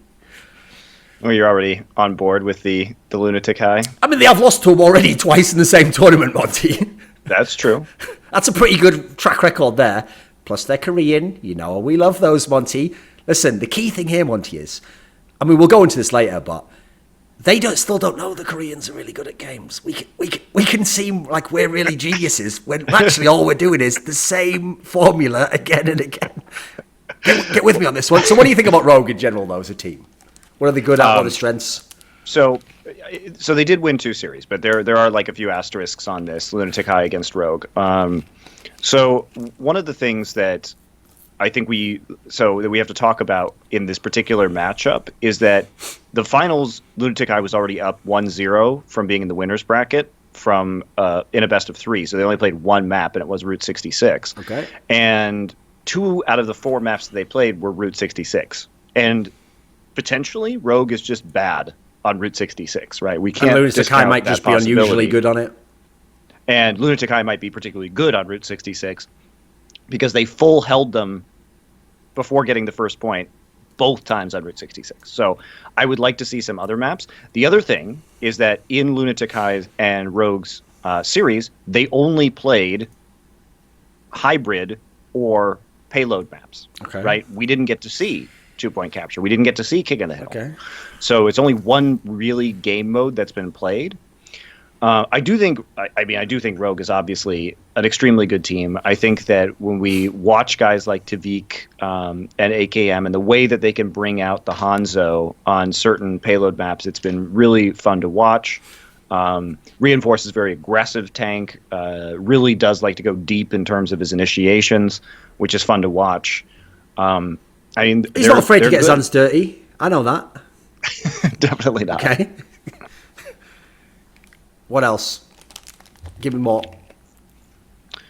I actually didn't get to see their game, or I got to see a couple of their games last night against NGA. I really like watching AKM on McCree. I think he's really up there with Taimu when it comes to his skills on that particular hero, which we saw displayed again last night. I do appreciate that Hanamura is sort of a pocket pick for them. It's one of their strongest maps, and it's something that they've used to surprise people now at multiple different events. So that was fun, and it came out again last night. I do think they had I think that the semifinals were pretty easy for them here at the APAC tournament because they hit NGA Club, which the Chinese teams have not looked anywhere near as good as the top-end Korean teams, even though the NGA is actually coached by Tairong from Africa Blue, which is interesting. I mean, an NGA themselves had already lost to Africa Blue twice. Yeah. So, Africa did lose to Rogue. Africa's an interesting one. I didn't think it would be a 3-1. I thought it would be a closer series than that. But okay. So, storyline 1, we will see if Lunatic-Hai get their kicks on Route 66, or whether they're good elsewhere. Maybe they're good elsewhere. So here's the question then, Monty. Since the final hasn't been played yet for us, but when this VOD comes out, likely will have been played and the result will be known, here's your chance, mate. We're going to give you the initial audition, okay? You can show us, give me the breakdown of the 2 teams and what you think will be the deciding factors, and then we'll see. People can compare how it actually played out. What would your who are like the key players for the 2 teams? What do you think could be the difference maker? I think that that AKM is not going to have too much of an advantage when it comes to McCree play over Eska, because Eska has also shown that he's a world-class McCree player. So I think it's kind of even right there. I do think that one of the 2 major factors, I'm going to go ahead and predict a 4-2 victory for Lunatic-Hai based on what we've already seen. I do think that the factors that are going to go into this are the two players from Lunatic-Hai that will make the biggest impact are Miro, who has been absolutely amazing in this tournament on Zarya, and possibly, definitely in contention for the best Zarya player in the world right now, and Ryu Jae-hong. And or I'm just going to call it, these guys' real names. So Ryu is his last name, just like Lee Tae-jun. Lee is his last name, and then his first name is Tae-jun. So I'm just going to call them Jae-hong and Tae-jun because there's no point in saying their whole names. Just use their first names. It's okay. Or their given names, I guess, not their family names, which come first. That's why it's confusing, because the Asian cultures do it the other way. But Ryu Jae-hong, his Ana play has been absolutely amazing. So I think these two players are going to be the big difference makers for Lunatic-Hai, and that these are going to be the guys that really propel them past Rogue in the finals. I mean, I think it's interesting that, like, you bring up this pattern of Rogue 66 being the one where Rogue's lost a lot, because people obviously tout Rogue as like one of the best payload teams, and there's a scenario where you'd think this, if people don't know that the Koreans are going to be good, you'd think, right, this is right in their wheelhouse, this should be good. Do you actually have a sense? Obviously, we'll talk about this a bit more as we talk about the actual Apex tournament, but is your sense at the moment, like, is Lunatic-Hai just coincidentally Korean and also a fantastic team, or do you think actually Korea is going to be stronger than people expect in Overwatch? Because obviously a lot of the Westerners don't have experience of playing super duper Koreans in games that they've played. So I think the thing about Korea and Overwatch is, first off, I believe that Koreans were, for some reason, a lot of the narrative going into Overwatch was Koreans don't play FPS. When for years and years, Sudden Attack, which is a shitty Counter-Strike knockoff, but it is an FPS, has been the number 2 played game in PC bongs in Korea behind League of Legends prior to Overwatch's release. And just because the Koreans did not play games that people in the West play, I have been to Sudden Attack finals in Korea with thousands of spectators to watch. Okay? So there was popularity of some of these games. Not to mention that there were always fringe players like Pine here in Korea who put in a bajillion hours into TF2. Tai Rong, who is the coach of Africa Blue and NGA, has put in 10,000 hours to TF2 and a large amount of his time. And there are all these other there are all these other like fringe games. And you also have to consider the fact that Koreans have been able to be pretty dominant in games where they don't even have servers. I mean, you can talk to, so I'll ask you about the Counter-Strike stuff in a minute, but look at what MVP is doing right now in Dota. There isn't even a Korean server anymore, and they got top 6 at the International, right? They're playing on different servers. There aren't even other real Korean teams that are anywhere near as good as them to practice against. So I thought with Korea that next year, this year, 2016 and 2017, I thought the Korean teams would be a step behind, but I thought that in 2018, that was going to be the real start of the Korean dominance. Because the thing is that once the game becomes like the number 1 game of Korea, and everybody's excited about it, that's when, SK Telecom starts to show up, KT starts to show up, these big orgs that have a decade or more of experience training people to be the best in the world. Yeah. And that's where it starts to get really scary. And even if Koreans may not have the best aim, which was something that was thrown around, like I said, not really on point, because we've seen people like Pine or Eska have ridiculous aim, right? I mean, the idea that mechanics is going to be a problem for a gajillion Koreans playing, what, we can't produce a few that can aim a fucking gun. Yeah, exactly. Come on, boys. Exactly. Come on. And not to mention, even if they can't aim, the Korean work ethic is, I will practice 16 hours a day until I can, right? So even if that was a deficiency at the beginning, it's not going to be a deficiency in a year's time. And it's showing to be less of a deficiency than I, initially anticipated, because we've seen teams that have gone deep in tournaments like Rogue and Reunited lose to Korean teams, right? Yep. And Rogue lost not once, but twice. Yep. And they may lose again in the finals if they haven't adjusted. So that is scary, I think, for the West, that the Korean teams are coming in so strong already. And it's before they actually get all the really amazing Korean infrastructure from the big organizations around them as well. Yeah. I mean, I if I can remember, I'll put an annotation here. I actually have a video that basically speaks to this without mentioning Overwatch, because it was before Overwatch existed. And it was a video where I think the title, by the way, the title alone will tell you the theme of it. It was something like, Koreans would dominate at any game. Now, the principle I set out in this video, though, okay, goes like this. Koreans, at any game they play, can at least have some decent players, right? That's a key detail. Now, the key detail for them to dominate is kind of what you're alluding to here. But first of all, like, it has to be a phenomenon in Korea. Koreans, as a people, are all about, like, piling on to whatever the popular thing is. So if something takes off as a Korean... But the trends like last for, I mean, look how long Brood War lasted. Like League of Legends has had surprising, a lot of durability here in Korea. Is still very popular, right? So, when I go into the PC bangs in Korea, people still are playing Brood War every time I've ever gone in. And like, I want to go up to them like, you do know, mate, like, I mean, this is a few years ago. Now it's actually gotten popular again as an esports game. But I used to just want to go over and go, mate, I don't know why you're trying to get good. This game instead being about 3 years ago. Like, you couldn't even do anything if you became the best. But yeah. I mean, to be fair, it is the sickest esport of all time. And True. It's an amazing game. So I don't... And now, as you know, because we went to a Brood War final together, now it is sort of coming back, right? Yep.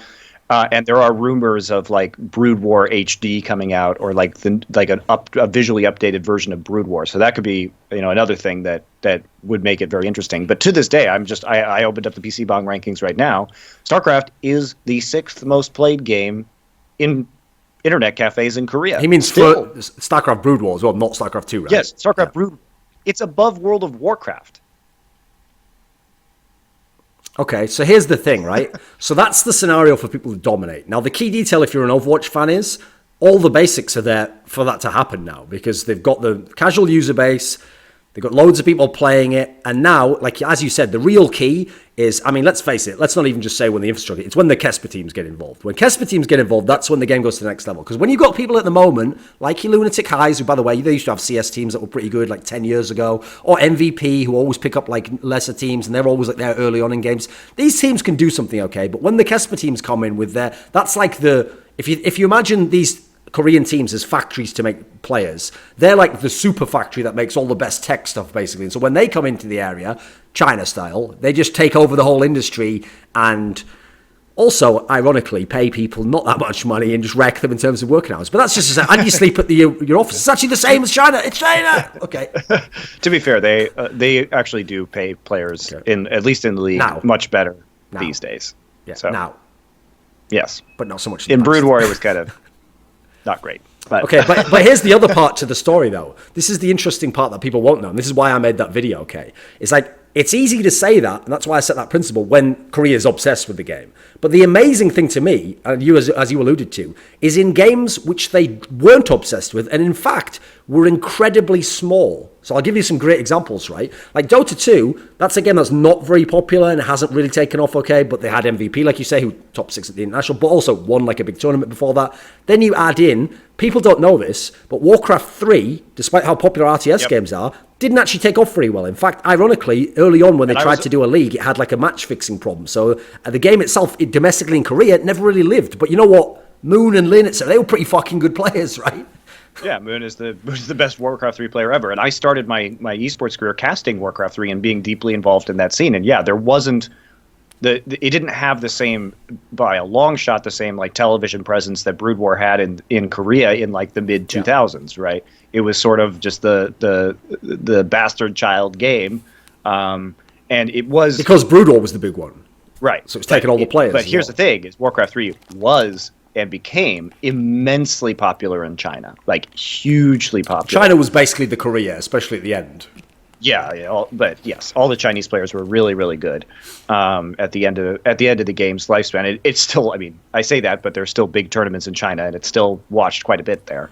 But yeah, even though, like you're saying, Warcraft 3 was never that big, there's not a doubt that Moon was the greatest Warcraft 3 player of all time, and he was Korean. And there are many, many other examples of very famous champion-level Warcraft 3 players in a game that had a player base and a fan base that was a fraction, a tiny, tiny part of what StarCraft Brood War was in Korea at the same time.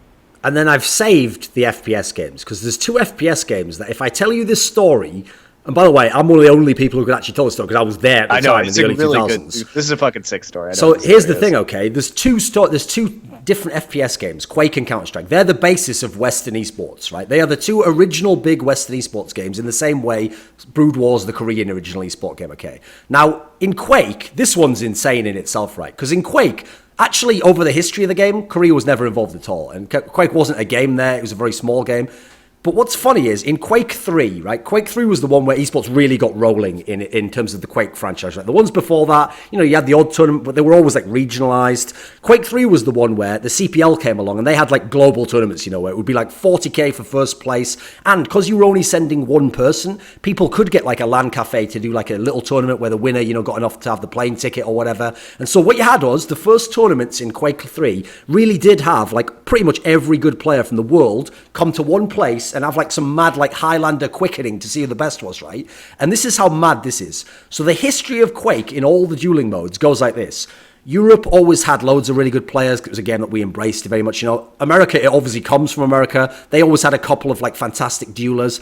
And at this tournament, the first huge one, where it was 40k first place. Now, the winner of that tournament, by the way, is Fatality, a name a lot of people would know right now. But a guy came third place at this tournament from Korea, and his name was Power K, and he never again played in a big tournament after this. No one knows where the fuck he came from, where he went. He magically had a manager at a time when that didn't exist in esports. He turned up, and here's the best detail. His main strength was he didn't actually necessarily know all the routes on the maps and the metagames and how the opponents would play. He just had bonkers mechanics. And guess why? I mean, if I had to speculate, don't speak Korean, I'd imagine he probably practiced a fucking billion hours. Whereas everyone in the West was like, this is a cool game. I will play a few fun games and maybe play free-for-all or capture the flag on the side. This guy actually came third at the tournament just off mad mechanics. And then the other aspect is obviously Counter-Strike is my bread and butter, okay? Now, Counter-Strike is very interesting. Hold on. So similarly, before you go into your second story, because this one's really fascinating, but even if we consider another game right now, in a similar vein to what you just said, which is Street Fighter, Infiltration just won Evo a few months back, and Infiltration, people don't play Street Fighter in Korea. They don't. I live here. I mean, they don't have arcades for a start. It's not Japan. Well, there is a place in Seoul where some of the Street Fighter not the same players culture, hang out, right? But it's not the same culture at all. And basically, the top players in Street Fighter are 8 Japanese guys and then Infiltration, and that's it, right? And so he's the lone Korean guy who's just sitting at the top. And he's not only in the top 8; he has been, since the release of Street Fighter V, by far the most dominant player in that game. Yep. Okay, so for Counter-Strike, I'll make this one quick because, again, you can see the video if you want to know this. But in Counter-Strike, there literally, at different points in history, were 2 teams who had really good placings at majors in Counter-Strike from Korea. Now, to set the stage, Counter-Strike was never a big game in Korea. Never. As Monty's saying here, here's the thing about Koreans again, right? Because in their own way, it's not that they're the most, I won't talk about whether they're the most nationalistic, it's just that they have their own brand of nationalism, okay? And one of their brands of nationalism, funny thing is, it reminds me of my country in America for a while. In the middle of the 20th century, people had those slogans like, buy British, or get an American car, that sort of concept is what Koreans still like, right? So, for example, the reason they like Crossfire and Special and Sudden Attack is because these games are made by Korean companies. So they're like, oh, great, I'm going to support that. And obviously the guy who runs the PC bang is thinking well, obviously I'll get these Korean companies involved. So that's why people in general went to those FPS. But even so, Counter-Strike and also, there's no Steam installed on PC Bang PCs. Yeah. Natively, which is a huge actually part of it, which is why Valve did that weird partnership with Nexen for Counter-Strike Online in Korea that really didn't work out very well. So when you have to actually download Steam yourself, so if you walk into a PC button, you can download and install Steam and play Steam games, not a problem, but it's not something that has been, for whatever reason, Valve has not tailored it to the Korean audience, which I think is a big failing on behalf of Valve, because why the fuck wouldn't you do that? But that's fine. So here's the mad part, okay? So not only was Counter-Strike already a very small game in Korea, but on top of it, because you had to have Steam from about 2003 onwards or something, yep. The only people who did play Counter-Strike actually used to play a non-Steam cracked version, which also, by the way, a lot of those Eastern European fucks used to love to get on as well. But that's a side topic. And what's mad, right, is it meant that the pro teams had to just play each other because no one else was playing on Steam. Like no one was just playing on that mode of the game, right? So as a result, there was these two teams over the history, right? One was this team, funnily enough, Lunatic-Hai actually, and this was in like the mid 2000s. It was like the same sort of era. They both became good, and they actually made it to like top 2 at a huge major, one of the most stacked of all time. They lost to SK Gaming, the Swedish lineup. They had like top 4 at an ESWC the same year. These are all major tournaments, world championships. And then another team that they had was the team Project KR, later became known as Estro, and then We Made Fox. These are all like big orgs, etc. And now some of the players play for MVP in CSGO, actually. And that team also became fantastic. At one point in time, won a big tournament in 2010. And here's the craziest part. Because they themselves had like fuck all people to practice against, like no talent base, this isn't a joke. They didn't just go, you know what, we just know where to practice against. So you know what, we'll wait till the tournament comes, we'll prac a bit.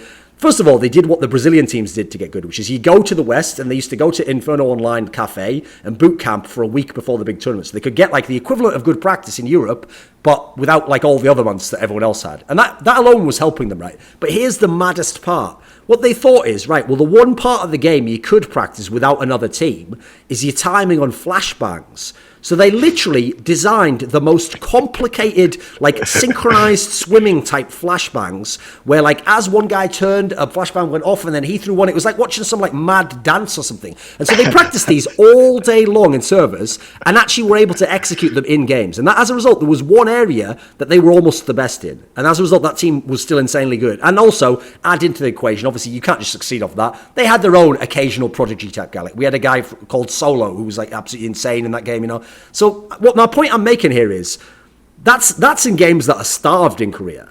Overwatch has all the tools to, in theory, go ham. So to bring it back then, to draw it back around again, Monty, at the moment, is Lunatic-Hai like significantly above the other Korean teams? I mean, we obviously haven't seen them all play, but is that the basic sense you get now? I don't think there's enough data right now there. I mean, right now for me to say a lot of these teams are just up and coming. I mean, Lunatic-Hai at the moment looks like the best Korean team, but there are other teams that looked very strong, like Runaway, who completely crapped all over Reunited, right? And HuK in particular, their Genji player, who is just amazing. So I think they're also BK Stars has looked okay. I don't think they're as good as Lunatic-Hai, but with Lunatic-Hai and some of the we still have yet to see some of the other Korean teams who are looking at least initially pretty good play more than 1 or 2 best of 5 so far. So I think it's a little bit premature. That's one of the exciting things I really think about Apex as a tournament is that we are going to get some answers to these questions, at least initially.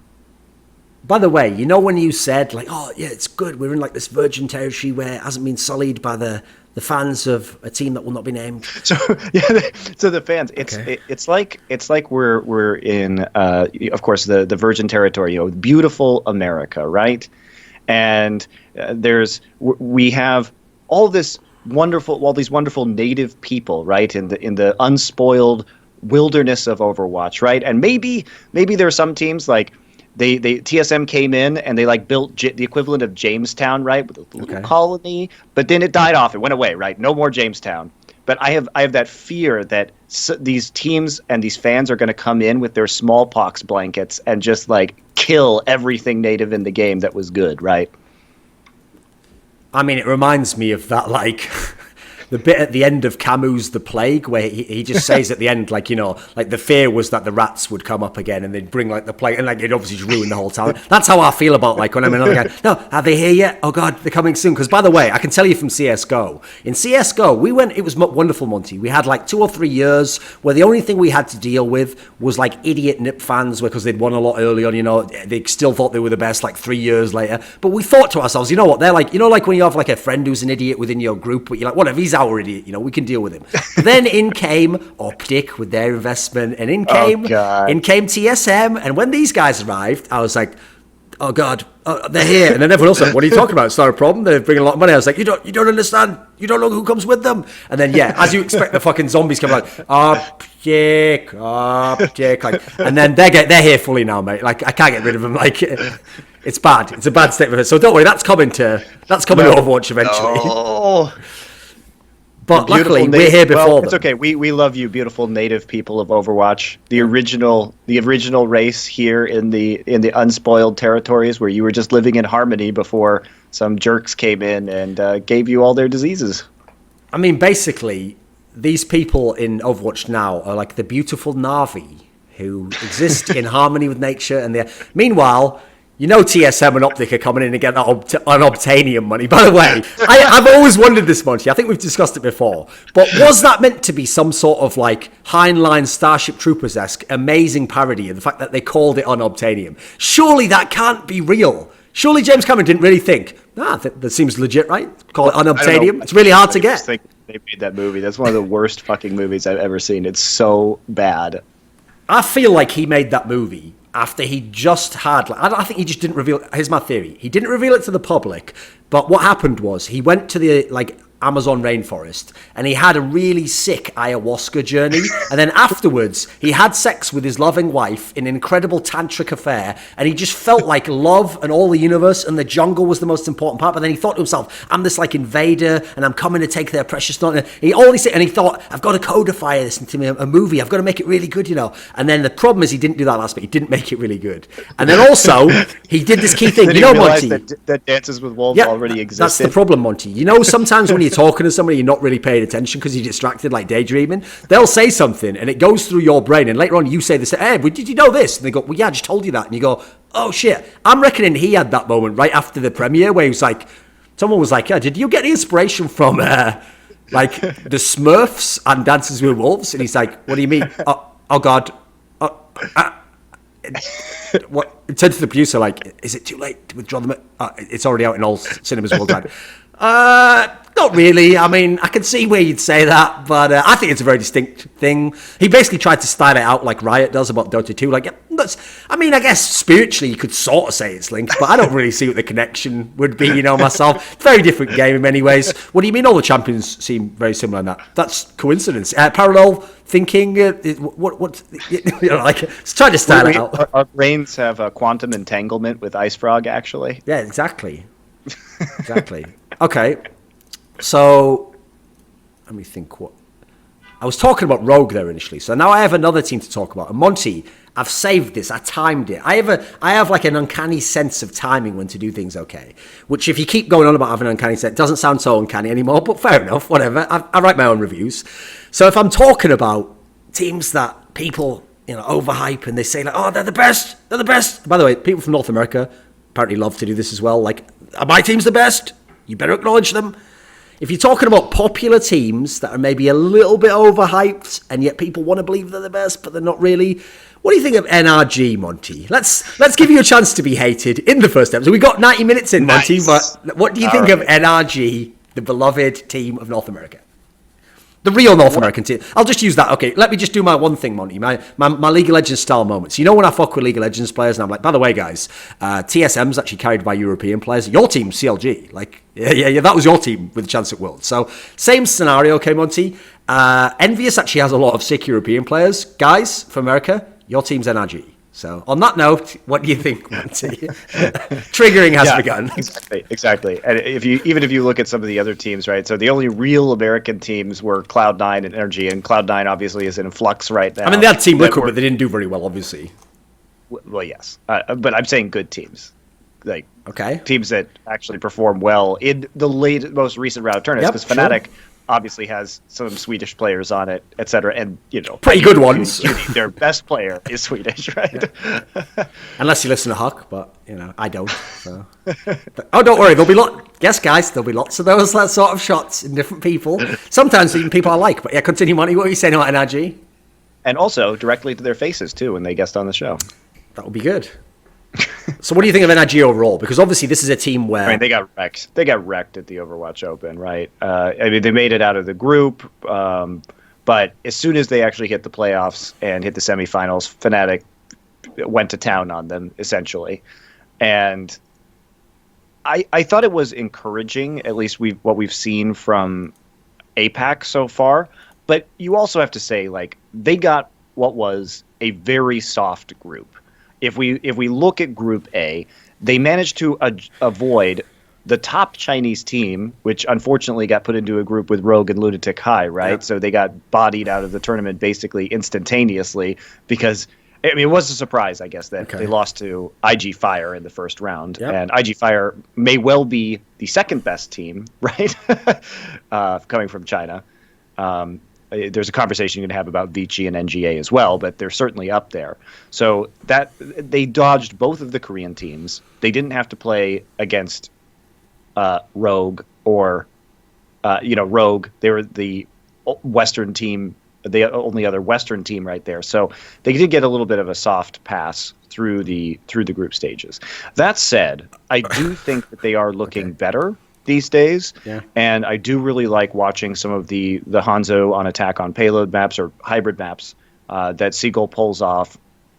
I do think that Seagull has a kind of, he's a little bit weird in his hero pool in that it's like Hanzo, Genji, Mei, which is kind of a little bit more unorthodox. I wasn't particularly impressed with their match against Lunatic-Hai. I think that was like pretty one-sided as a whole. Did go down to the wire there, and Lunatic-Hai certainly made some mistakes, especially in the coming in with like 6 ultimates and not being able to actually get the wipes onto Energy. So I think Energy is looking on the up and up these days. I think Gods has been particularly impressive. I look forward to having Widowmaker back, where we can see Gods show up on that hero again. So we'll see where it goes. I think Energy is starting to pull it together after a bit of a slump and some underwhelming performances. To add to what you, I'm very curious how they're going to do in Apex, because I think that's going to give us a lot more information.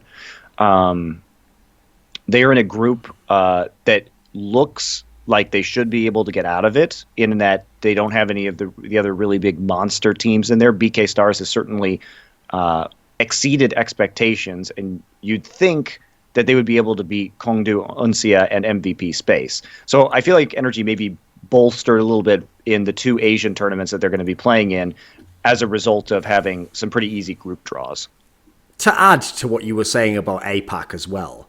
Okay, so in the group, they beat Snake, they beat Vici twice, and then through some inexplicable format that I've never heard of, it was somehow possible to get Snake again in the round of 8 and therefore get to the top 4. Like, have the words soft run to the top 4 ever been heard by anyone? Like, did someone from NRG's dad, is like Seagull's dad, the fucking tournament commissioner of APAC Premier? What's going on here? How's that possible? Yeah, Snake got through the like 3rd place round robin, right? That occurred. Except they were the 2nd place team, because All Strike was the 1st place team from the 3rd place qualifier. Because the thing is, they had 3 groups, right? There were only 12 teams, but they needed 8 teams into the quarterfinals. This is like that meme where that guy, like Zach Galifianakis, has all those numbers flying in front of his face. Like, yeah, okay, man. They were the 2nd team from the 3rd group, but on the 5th day, they actually won 1 game, which put them in a tie-breaking group scenario based on the amount of time it took to win the map. And eventually, they got the same opponent again. All right. The format makes sense. Okay, come on. Until the bracket seeding, right? Because you have 12 teams. You need to get 8 teams for a quarterfinal. So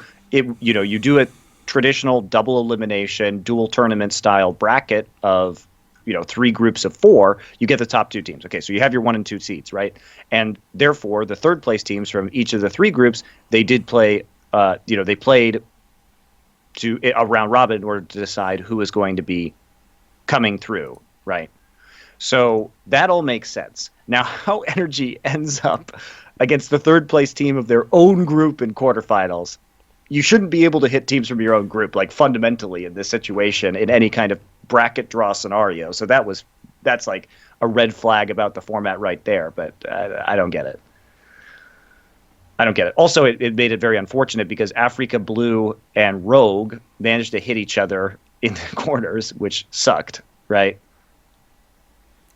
But I will say that's one thing that's made that tournament particularly, and in fact a bunch of here's an interesting detail about the tournaments so far, Monty. We have seen, considering how few lands there have been, a bunch of tournaments where people play the same opponent multiple times in the tournament. So you actually get that rare thing that, by the way, we almost never get in a lot of other games, where you play someone once and then you have a chance to adapt later, or you get to watch them more, or you figure something. So that is actually quite unique, in as much as in a lot of other games, formats don't allow for that, Right. But I mean, how does this even happen? So NGA Club, that took the 2nd seed out of Group C, played the 1st place, third place team in All Strike Gaming. Like, how is that bracket even possible? I mean, That's I'm looking. so weird. I'm looking at the names, right, and all I can tell, Monty, is that All Strike Gaming's from China, and then I'm thinking, yeah, what is it? And I know NGA Club's from China, and then I'm thinking, where's the tournament taking place? Is it in China? Okay, and the tournament admin, they're Chinese, yeah, and Going for the old Chinese conspiracy. I feel like I don't know. I never got to a conclusion there, but maybe I did though. Maybe I did. That's all I'm going to say.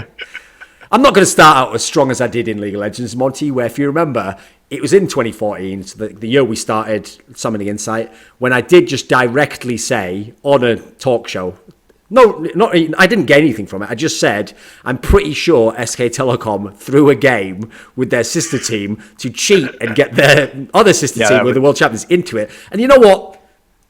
I don't think Esper was feeling it that much. They were a little bit cheesed off, right, Monty? I think you did manage to make Kesper pretty frustrated, yes. It's pretty good, yeah. So I'm going to go a bit slower as I'm moving this one, but... Before you start accusing organizers and teams of collusion. I'm still going to get there, but I'm going to take the sort of like the frog in the boiling pan of water approach instead. Whereas my approach otherwise is to just douse the frog in petrol and turn on a flamethrower. Like at that point, people know you're trying to kill that frog. Like I'm just trying to give this frog a lovely bath. Little warmer, sir? Ooh, that's feeling quite nice. Yeah, maybe a little bit warmer. Well, it's getting a little bit uncomfortable now. Well, who's to say? You know, it's all relative. Let's keep going. Like, that's my approach in Overwatch. So let's see where it gets me this time. I've never taken that softly catchy monkey or whatever that famous saying approach to anything in life. I've always sort of gone head on. I'm actually surprised you're capable of learning from your past mistakes. This is a new development in your personality. See, the secret is I don't really learn from them. I keep making the mistakes, but I just try to do them in private. That's my secret. You know, that's my secret. Noble. Exactly, yeah. I don't really learn from them. In fact, I make it a point of principle not to learn from them and to continue bitterly to the bitter end to say that I was right and do the same things again. I know you do. Yeah. So, but that's also another secret I have. I make the mistakes, but I make them better. And they're still mistakes, but I get so good at it that I can sort of get away with it. It's actually like Koreans. Here's another detail about the Koreans that we didn't touch on too much, okay? Which is, again, the Korean method of practice and work ethic. Okay, so in terms of teams, one thing they have shown themselves very good at is figuring out the meta game of things and then predicting what's going to be next and figuring out what the best things are. That's a general trend you could say about them.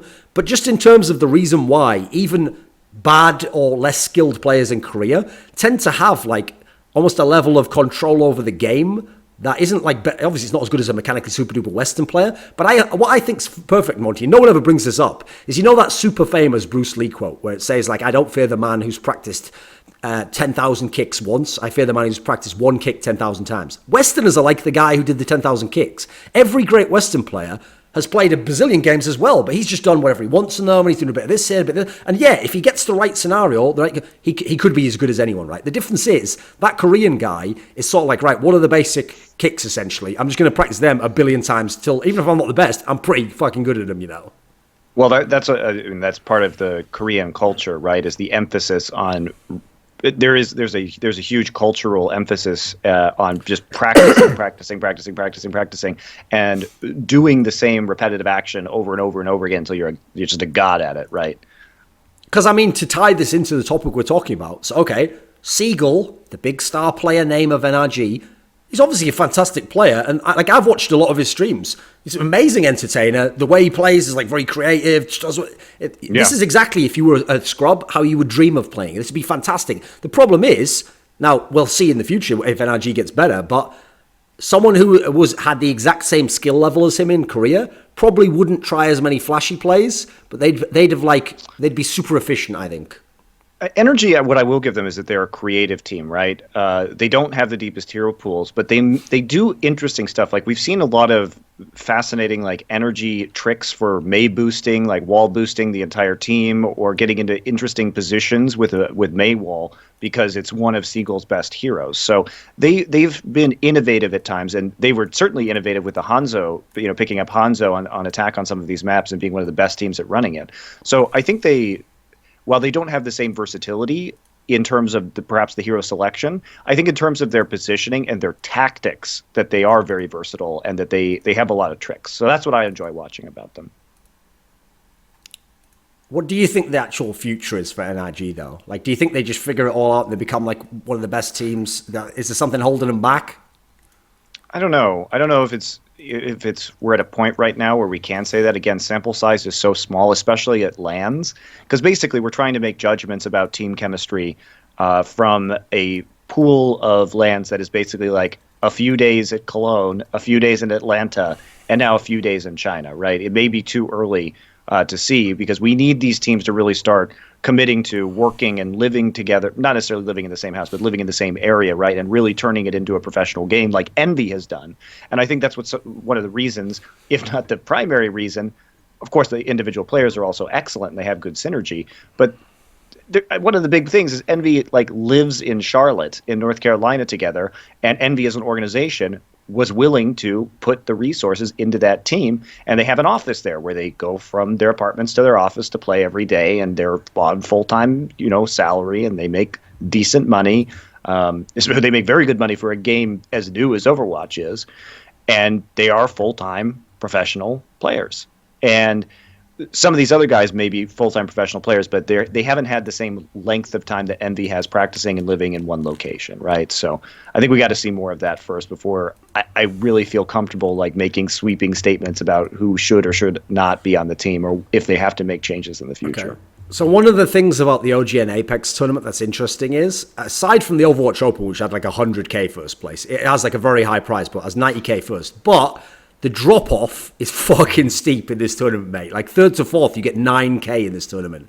You get 100k for first. So it is worth noting that every match that you win, there's $1,000 on the line for every single match that takes place in this tournament. So it's called fight money, where 80% of the $1,000 goes to the winning team and 20% goes to the losing team. So they did skim off a bunch of the prize money and put it into like fight money for the group stages. Okay. And obviously, by the way, that's actually part of what was fined for Taimu when he made this comment. Like, they just took away his fight money for the game, basically. Yes. Okay. Yes. Here's my question.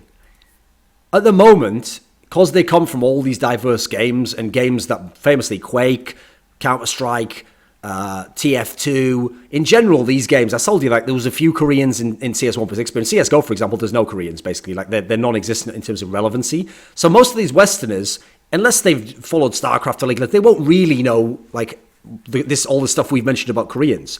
Do you have a general sense at the moment from the Westerners that have gone over to Korea and started to practice there or play there or watch the Koreans play, of what the Western perspective from the pros is? Have any of them talked to you about any of that stuff? Oh yeah. I've literally been there in the room when Reunited and EnVy have been practicing or discussing about Korean teams. And what they think is that the Korean teams are all really good. They certainly are not taking them lightly. I've got some good stories already, right? Just keep going. So, okay, since we come from League of Legends, Monty, I feel like we should share a gift with all these people in the West. And this gift is called Hotshot GG and Double Lift. Now, these two people are lovely people. I like both of them. They're funny people, often unintentionally. And in their own way, despite their successes and their own brilliance and their own talents elsewhere, in a very specific way, they can be kind of a bit boneheaded, a little bit silly, a little, they're known to say things without thinking. Yeah, naive. Yeah. And as a result, in early 2012, when the Koreans were literally, 1 or 2 months away from starting to, what would the technical term be? Ass blast Western teams, they did a talk show with a man called Travis Gafford. And this man called Travis Gafford hosted a lot of the original League of Legends talk shows. Unfortunately, I killed his talk shows, but before I killed them, before I'd come along, I was the Optic fan who destroyed them. Let's be real, Thorin. It was a mercy killing. It was a mercy killing. Well, here's the thing, Monty. He was sort of like the indigenous red squirrel, and then suddenly the Thorin grey squirrel came in, and now there are no more red squirrels, Monty. I mean, I wish there was. Listen, I like red squirrels, but there's no space. I had to take over that shit, so I took over, and they're all gone. But he held a talk show, right? And he got on these people, Hotshot GG and Double Lift, and he asked them like what they thought about the Koreans. Because listen, by the way, this guy, Travis Gafford, he'd followed some StarCraft too. He knew that Korea, like I'm saying, has a tendency to practice a lot and have a lot of good players and become the best. So he was asking these guys, do we have to worry about this? And rather than just be like, I don't think so, or, well, we really have to wait and see, The young man called Doublelift, who, again, known to speak a lot, without necessarily too much cerebral processing going on there. Incredible mouth mechanics, can speak very fast. He actually expressed the opinion that, no, they wouldn't be as good, and they'd probably never be as good, never. And also that, crucially, they'd just never really understand the game on the same way as the Westerners. And even better than that, a guy who was Doublelift's mentor was called Chowster, and despite ethnically being, I think, Chinese or something, he actually... Because here's the thing, I will give him credit. He was like a supermind. He knew a lot about the game. He also really thought, like, when they started to lose to the Koreans, was like, well, this bullshit, isn't it? There's something wrong with us. We've got to fix something. And in a way, he was right there. He didn't know how right he was. It was something wrong with them. But it was also that the Koreans were pretty fucking good. Like, and he didn't literally realize for about at least a year, I'd say. So I just hope, I'm glad, it's already encouraging, Monty, to hear that it's not as bad in Overwatch. No.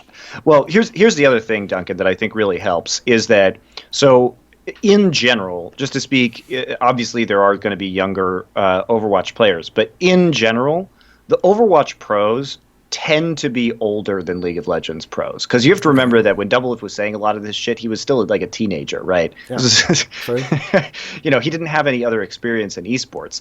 But when you look at Envy, guys like Internet HuK, I believe, is 29 right now, and like I said, he played a ton of League of Legends. Really, was highly ranked in that game, at least in the solo queue. Was playing on amateur teams, trying to learn how to get good, and having, like I said, legitimate LCS players like Cabashard come through some of these teams that he was on at various different points from my conversations with him.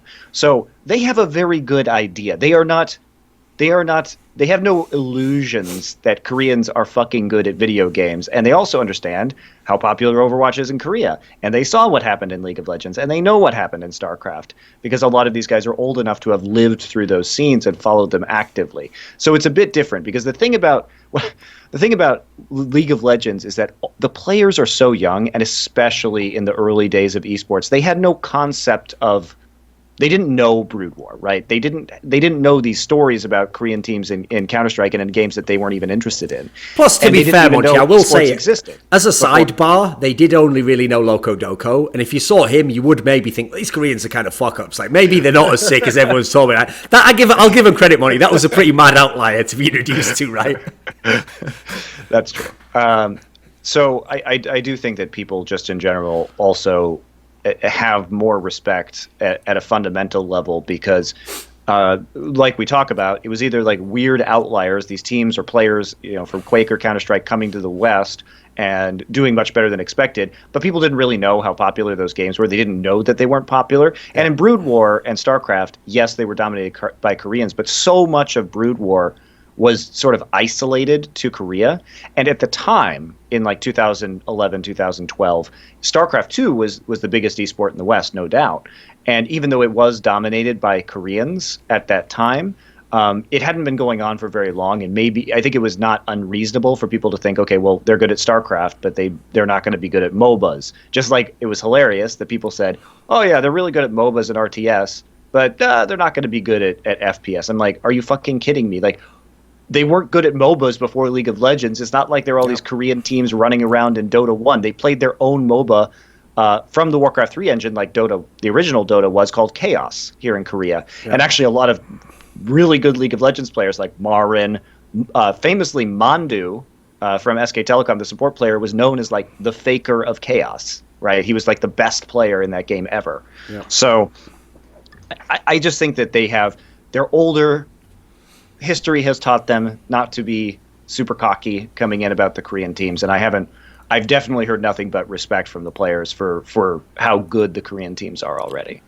I will also give one, I mean, it's funny enough to phrase it like that because of how ridiculously wrong they were, but I will also give them one small pass, which is, to be fair, they had played a lot of the top Korean players, but on the NA server. So even though only an idiot would be like, well, he has 3 times my ping, like, they did think to themselves, well, that Magnum's not that sick. I've played him all the time and beaten him here. So they did have that like ridiculous arrogance. So I can understand to a low level why they thought, oh, they'll not be that good. And to be fair, until the server came out, no one knew it'd be like super big in Korea. Maybe they would stick with StarCraft. It's not as ridiculous as assumption when you put some of the context in. Still was pretty ridiculous as an objective concept, though.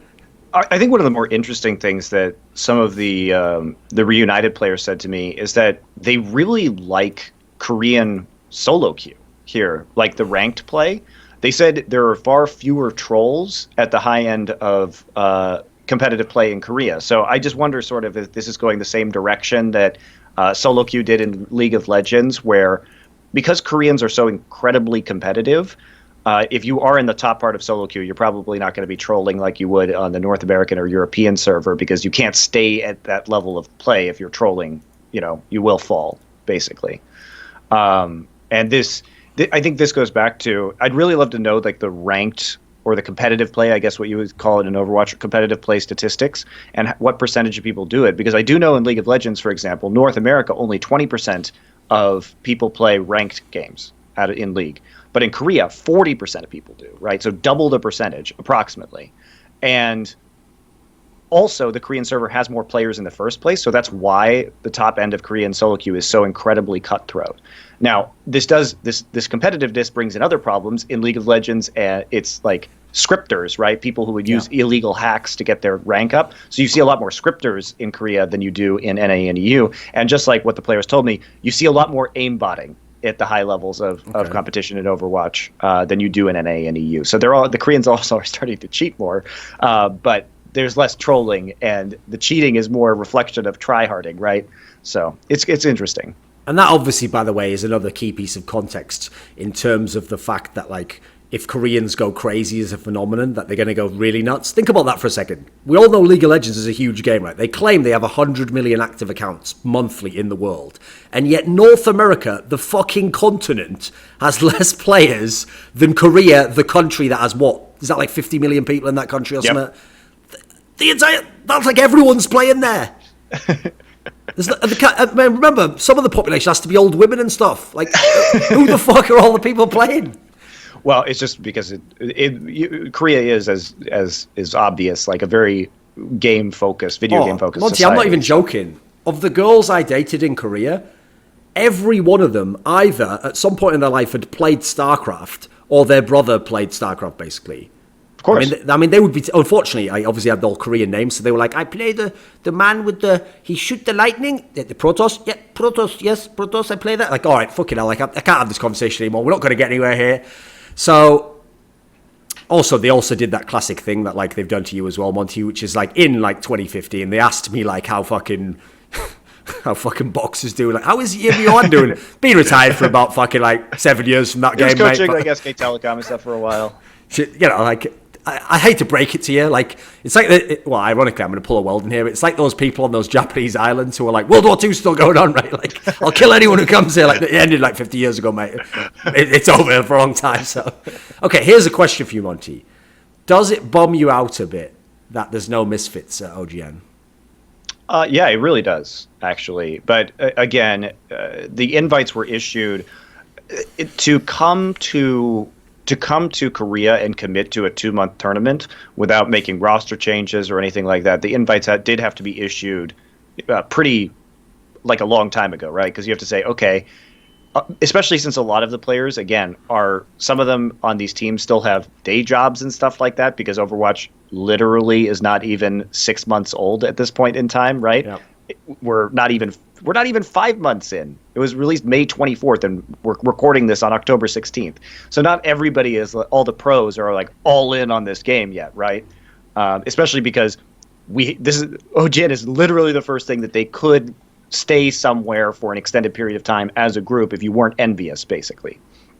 So I think it's difficult to, OGN had to make these invitations and make sure that they could get the teams here for a very extended period of time, especially because BlizzCon is right in the middle, so many of the players are flying to California and then flying back to Korea to continue competing in this league, tournament, I should say.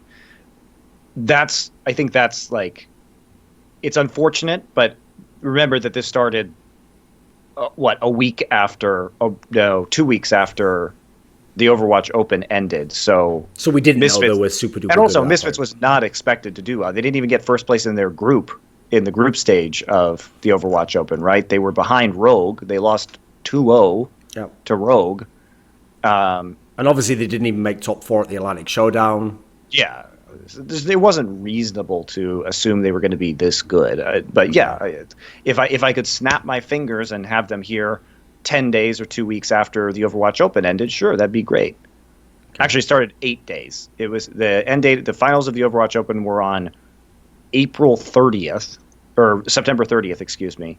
And we started, I think, on October 7th. Yeah, we started on October 7th. So literally a week. And they would have had to fly straight from Atlanta. So it wasn't logistically feasible.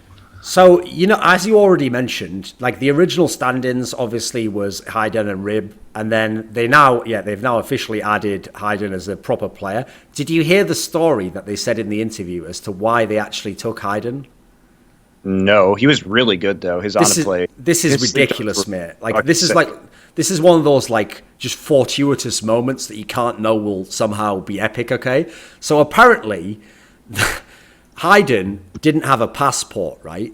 And even though he's from France, because like his parents are Portuguese or something, he was able to fly to Portugal and get a passport way faster than you could in France. Because I presume in France it's like in England, where you can't get one within I think it takes like 2 weeks probably minimum in England, So here's what's amazing. They even said in the interview, straight up, I think it was like, I'm trying to think who it was who said it in the interview. I think it was Zabozier or something said it in the interview. He literally said that because Hayden was the only one out of the people they were trialing who could get the passport. That's why they took him. So if some other clown just had a passport, it's over. By the way, but if you're envious now, you're like, curse you! The universe hates you, mate. I mean, he was great. He was great.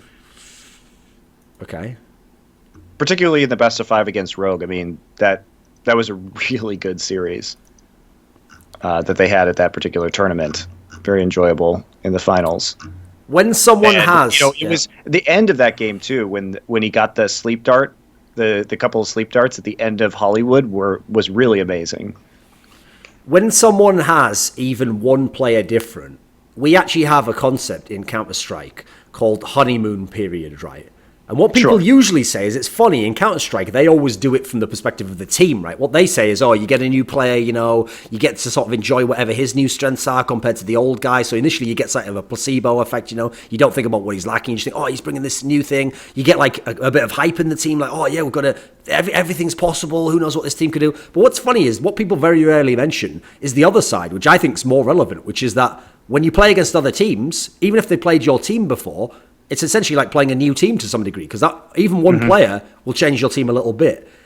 Do you think it's possible that Misfits having 2 players new in the equation that these other teams haven't in theory really played much against, aside from some scrims, etc.? Do you think that had anything to do with them playing? Like, maybe they overperformed here, or there'll be more parity next time they play other teams? Yeah, it's possible. They also could have just caught, I think that Soon, just caught on fire this tournament too. Like Soon was... That looked like a little bit of an really overperformance, I have to say. Level. Yeah. Like he was super sick. Listen, no, take it really away, good. But I don't think you can do that every time, put it that way. Yeah, I mean, if he can, it will be absolutely amazing, and he will probably be considered one of the best players in the world. But and that moment right there will be clipped, and that'll be my own personal hotshot GG double lift moment. Yeah, that Soon guy. I don't think he's going to do that all the time. 2 years later, the faker of Watch was known as a man called Soon, but he was questioned by a young upstart. It's all right. I don't mind being on those highlight reels, Monty. I've been on either side of it before. Well, we all have at some point, right? Well, I think Soon, really stepped up, caught on fire on this one. And Haiden proved to be really clutch in a tough game like match 5 in a best of 5 series. He showed up and hit those crucial shots. So I think it was fortuitous, right? It was fortuitous. There was also okay. Sorry. Yeah, I also know from talking to the manager too. Just go back a little quick. Some of the guys at Misfits still have full-time jobs, so it'll be interesting to see if they can get to an even higher level potentially once some of them are freed up from their full-time employment. There was also another interesting detail from the same interview that I saw where they actually revealed. I don't know if you saw this part, but they actually said that they think the only reason they won the Overwatch Open is because they played NIP online and lost to NIP. Because apparently the main comp that they were running was Zenyatta, Lucio, Winston, Zarya, Genji, and Tracer. And they said they were just beating everyone they played with this. They were just wrecking them. And so anyone who ran Ana, they just wrecked them. And then what happened because you can dive the back line with that comp. What happened is they had a boot camp with NIP And Nip used to play three times three, or whatever you call it, 3-3. Three sports, and then yeah. Nip switched it up and they started playing 4-2 with Winston or whatever. And so suddenly this comp didn't work anymore. So what they instead learned to do was they basically switched out Zenyatta, Winston, and Tracer and went with still Lucio, Zara, and then they had, what was it? Something like Anna, Reinhardt, and May and Reaper. And so with this combo instead, the Beyblade composition. This was the one that obviously was the key detail. Misfits, Misfits was the one to really like perfect the use of this, right? And it's not. I'm not going to claim that it's like the most difficult composition to run because Anna's Nano Boost is so stupid, but they were the ones who were running it the best at the tournament, and they were also one of the teams that was running it the earliest, and it really did shape the overall meta over that week. So, well, to be fair, as someone who again has experience with Beyblades, I know that they are radical. Incredibly radical, Monty. People don't know that word anymore. Nowadays, sad. I've said this before, Monty. It's really sad, actually, how etymology of words changes, like language changes. When I was a kid, radical was awesome. Radical meant something was wicked. It was really cool. Cowabunga and all that, surf culture, Bart Simpson. I used to love radical. You know what now radical means? I won't go too in depth, but it's become quite a scary term now. I don't really like to hear that things are radical anymore, Monty. I don't like radicalization anymore. It's not something I'm in favor of. To be fair, radical these days is used in the true definition of the word. True. Yeah. Just like when you just said the word awesome, that has gone so far away from what it means as in to inspire awe, right? Which could be a feeling of terror. It's like the being overcome by the magnificence or the scope of something, right? The size of something. But ironically, I used to, as a counter thought, not particularly like it when people used to tell me about moderation. I should be like, moderation, like just a bit of things and like not going too far with them. But now, love hearing about moderates. Love me some moderates. So everyone be moderate. That's what I say. Everything in moderation in the end, Monty. So, okay. Right. What do you think then? Since we haven't really seen much of like the champion Misfits, what is your sense for how they're actually going to fit into like the global scene, etc.? Obviously they can't be here at Apex. What is your sense for what going forwards? What do you want to see from them? What do they have to maintain to be really good? I just want to see more diversity, right? Because again, they sort of made it through because they seemed like they were the ones to really figure out how to play a specific meta. And again, I think that EnVyUs played into their wheelhouse in the final instead of going with the kind of picks that had traditionally worked for them and served their own players' strengths. So I want to see more diversity from Misfits, and I want to see how much, like, if they can adapt going forward in the future. So another Western team I wanted to ask you about, right, is Ninjas in Pajamas. Because I noticed, because I've only really watched the LANs, I've only watched a few of the online cups, like the odd game, like I said, I haven't watched tons, but they haven't done particularly well in any of the LANs, really. And yet this is a team where if you read any interviews with any of the teams, the other teams tout this as like a really good team, or like, they have really strong comps and stuff. Do you know anything about Ninjas in Pajamas? Can you tell me anything about them? I mean, they were the ones who sort of brought in the meta that people thought was going to be used in a big way at the Overwatch Open. And so I guess they were somewhat revolutionary in that, but I don't think their their play has ever lived up to that kind of hype. They did take first place in their group, but they were pretty easily dispatched by Misfits immediately afterwards. I personally feel like I need to see more from these guys because I have not watched all their matches over the months, so I don't know if I have the most informed opinion. Okay. When let me think. What was I going to say there? Let me think. Oh, that's right. When the first tournament happened, the Atlantic Showdown, one of the patterns that people like latched onto initially was like, oh, everyone will have to run Genji now. This is a must. Like, obviously that hasn't been the case. What do you think the place of that champion is? Well, what do you call it? Hero, whatever. What is the place of it at the moment in Overwatch? Still really good for backline diving and cutting down supports. I think that if with a really good Genji player, it can be difficult to deal with. Like we saw HuK destroy Reunited using that hero, and a lot of it was because his ultimates were so good, and his team played around him by giving him the nano boost from Ana. But it's also he was charging his ultimate incredibly fast. So one of the things is you have to prevent him from just like poking you with shurikens and so you can shut him down a little bit with Reinhardt, right? Because he's going to prevent you from building ult charge in that particular instance.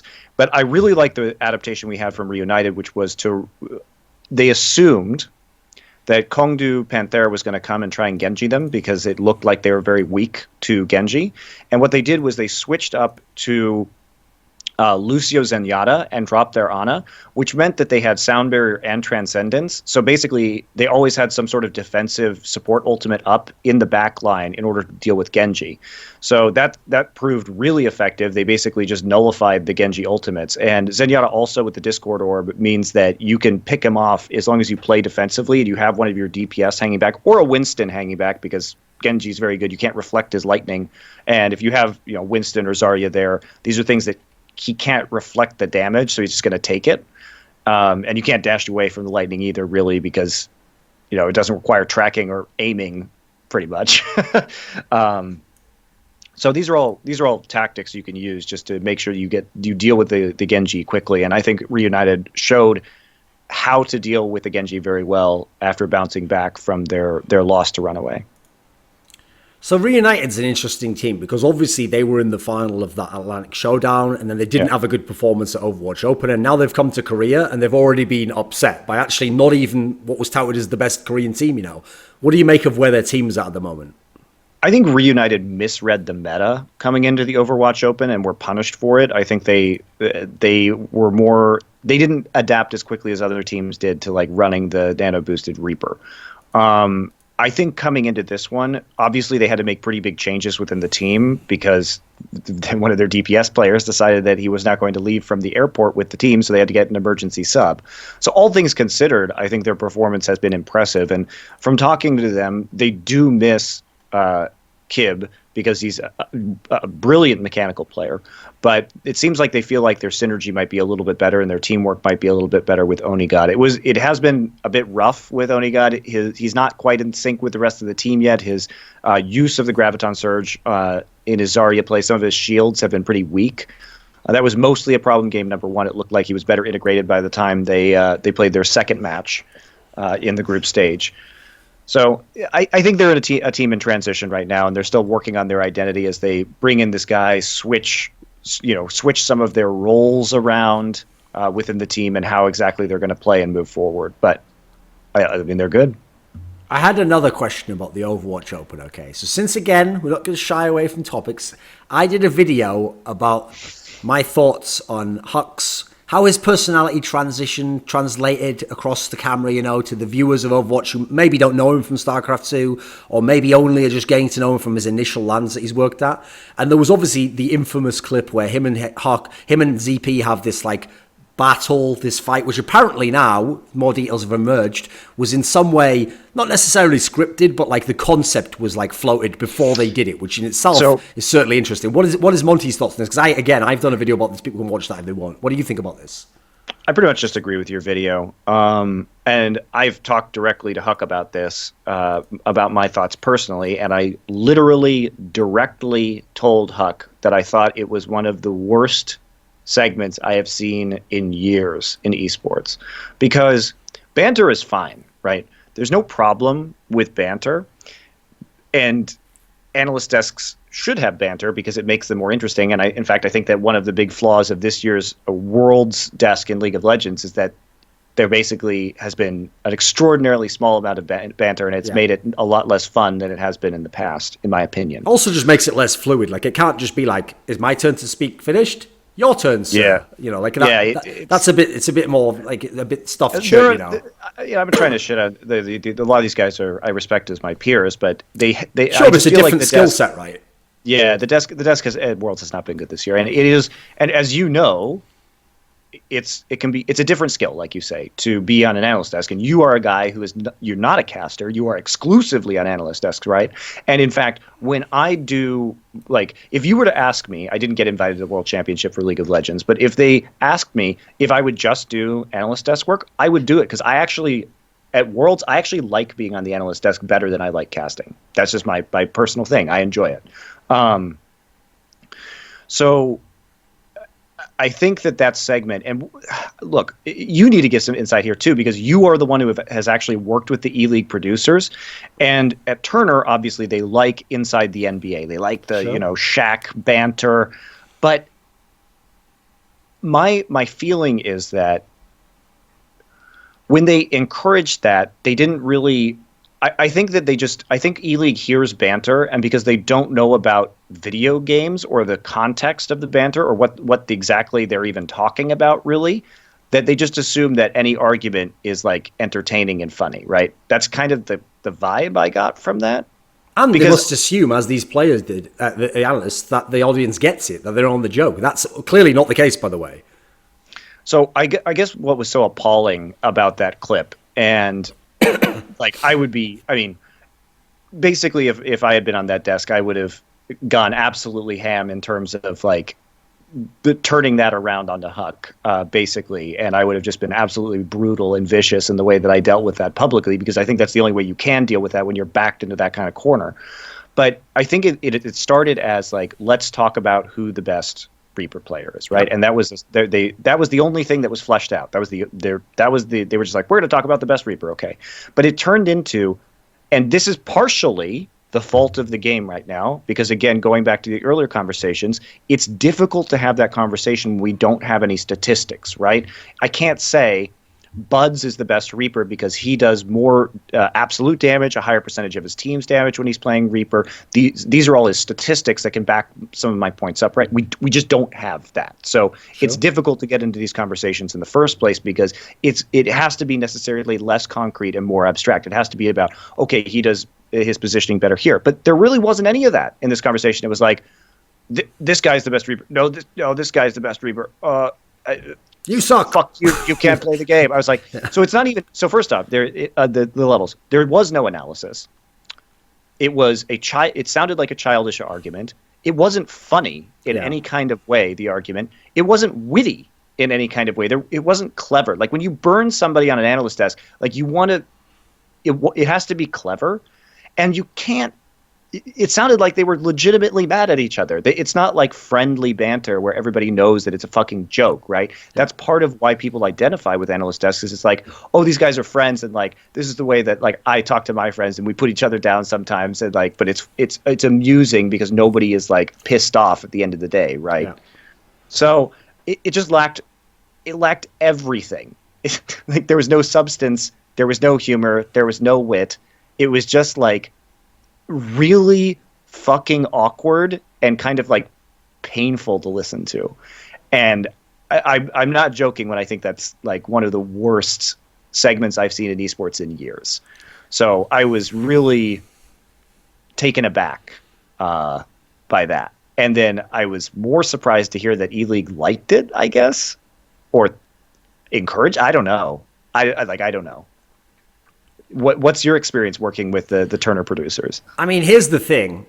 You have to understand, if you know my personality and you know Richard's personality, like, if someone suggested something that we didn't think was a good idea or wouldn't work, it just wouldn't happen. Like, I would just tell someone in a meeting, yeah, I'm not going to do that. Like, what do you mean? Well, I don't think it fits my personality, so I'm not going to do that, actually. So that sort of idea, obviously, we're different people, so maybe we could execute that, would die. Secondly, I mean, I've said this many times. I don't have a problem if someone wants to script a joke, or they want to like script a segment, or they want to have a basic concept. That can be good. Sometimes it's good to give people like a heads up, like, oh, maybe you, like later on, maybe hit this and that. That could be cool, right? Personally, I never do it. Every single joke on a talk show or an analyst desk is impromptu. It's a joke on the moment that comes up. Now, that's because in that particular area, maybe I have a skill there. Maybe I've worked on what I'm doing, okay, and it works in that sense. So, key detail though is, in general, I mean, admittedly, some of the jokes don't land always. They don't always. You have to take a risk. But in general, general, I kind of know my wheelhouse. Right? That's why I made the title of the video. Not like HuK is an idiot, HuK doesn't. Never said any of that stuff. I said HuK doesn't seem to know his role.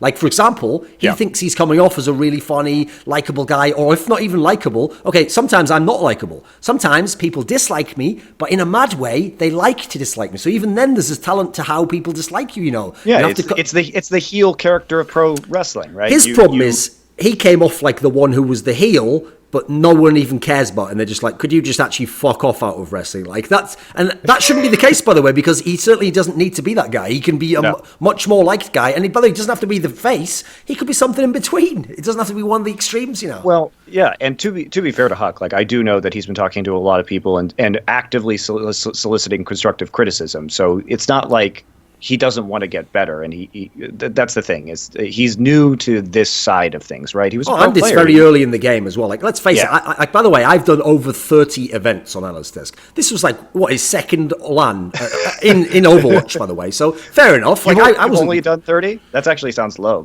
I wasn't like styling on people in my first ever desk, you know, or just like wrecking people. Like that, you have to, first of all, you have to get to know the people. Yeah, you have to develop that synergy too. That's for sure, and you can't just like make that up on the fly. It takes time. Which, by the way, is a key point in this instance, because if you really got to know the ZP guy and you worked with him a lot, unless he somehow starts taking like improv classes, he's not the guy to be bouncing shit off and hoping that he's going to come back with a wicked zinger. You know those people, Monty, in life, where it's like a famous thing, right? Where, you know, you've got like a group of friends, and one of them is like really good at banter and he's always dropping burns. And then you've got that one friend who, like, he sort of likes the banter when someone else is the target of the banter, but when he gets bantered, he just like, he's too shy and he can't ever come back with it. You know, you start to feel bad for that guy. And that, you know, even the guy who's wrecking him will be like, listen, tell you what, don't worry, guys, he gets me back. He's going to get me back so bad later on. It's like, yeah, he's not, is he? So in that scenario, even if the banter's sick, that's really awkward. Like, no one wants to see a guy just getting kicked to death, basically, in the banter metaphorically, you know. Like, he's got to be able to hold his own. Or, in that scenario, don't banter with him. Like, wait for Golden Boy or someone to come on and then have banter with that guy if you have more rapport. So again, it's not that banter's bad. Maybe even that segment, by the way, could work. It's just that wasn't the right configuration of personalities, and they didn't pull it off. You also just never attack credibility, right? That's the whole thing. Unless it's with a massive wink, like, you know, well, obviously, you wouldn't know anything about that, would you? It's not like you're the best analyst in the game, I usually. Like, if you did it like that, that'd be funny, you know. But then again, I'm obviously telegraphing that, aren't I? I'm not like, I think you suck, actually, ZP. Like, because what's the bad thing is, HuK explained himself in his video. Actually, ZP plays the same sort of level as me, but I didn't get any of that on the fucking show, you know? No. I mean, that's like, that's the attack on credibility, the attack on authority is like super bad, because the whole premise that the audience buys into the fact that if you are on an analyst desk, you are an expert on the topic at hand, right? So when you basically, why you don't do that is it not only undermines the other guy, but it undermines fucking you as an analyst. Because at that point, the question arises where it's, well, if they were going to hire this guy, who apparently I'm being told by this other guy doesn't know anything, if the level is so low as an analyst to be on this desk, well, maybe you don't know anything either. You know what I mean? Like, it calls everything about the broadcast. I mean, that's the detail, isn't it? Aside from don't attack the other guy, don't also essentially imply that the very concept of your own job might be superfluous or just not very important. Like, I have a joke I do quite often, Monty, where whenever we say something on the desk along the lines of, like, you know, there's like a huge upset, like, I mean, really, no one could have predicted that. But you know what, Yanko? We'll give it a good try for the right money, right? That's like the sort of joke I'll drop in, right? Because again, the one thing I'm going to always reinforce is, like, actually, analysis incredibly important. Like, even when I get them all wrong, Monty, at ESL New York, right, we had these mad upsets to start the tournament. Me and Yanko, probably the two best analysts, went 0-4. So I just kept going, well, see, this is great, guys. I love this when this happens, because this just shows how important, like, proper analysis is, because, you know, different things can happen. You know, it's a very chaotic world out there. We need analysis more than ever right now, and quite frankly, we need the best in that. Like, again, you can say I'm telegraphing the joke there. It's obviously not realistic. No one would ever be like, wow, they're actually shit, and I won't be watching again, and this segment I will skip in favor of getting a cookie. Like, it's not going to happen. Yeah. I actually think that the worst part of all of that for me was when HuK made that video. And that wasn't a PR success, put it that way.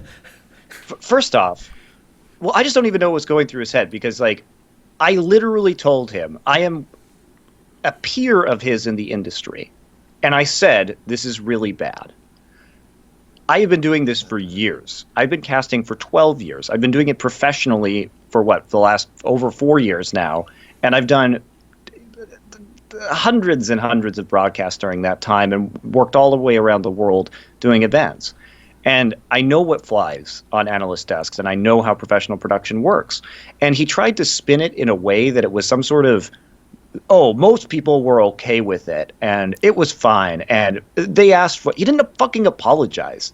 Like, he could have just said, well, he doesn't even have to apologize. It's not an apology. I fucked up. I messed up that segment. Just acknowledge, yeah. Just acknowledge it. And, buddy, you fucked up really bad. Again, I told you this. Personally, one of the worst things I've seen in years. Okay? It's on you. And it's fine. I don't think it should end your career. I think you can learn and grow from it. But to just try and say it was like encouraged by E-League, and frankly, producers sometimes have fucking terrible ideas. You know what I did, HuK? Okay. I agreed to interview a pillow for MLG. I've got a good point for you here, Monty. Just another little tip for people in the industry. Producers, especially those who've like done it for a long time, they don't really like being thrown under the bus either. That's something. There's like a little like keep production stuff behind the camera. You know, as much as it sucks, you've got to sometimes eat it for the producer. You know, like so, I fucked up. But don't say, listen, I thought it was fine. Most people were okay, and besides, it wasn't even my fault. It wasn't even my idea anyway. What are you doing?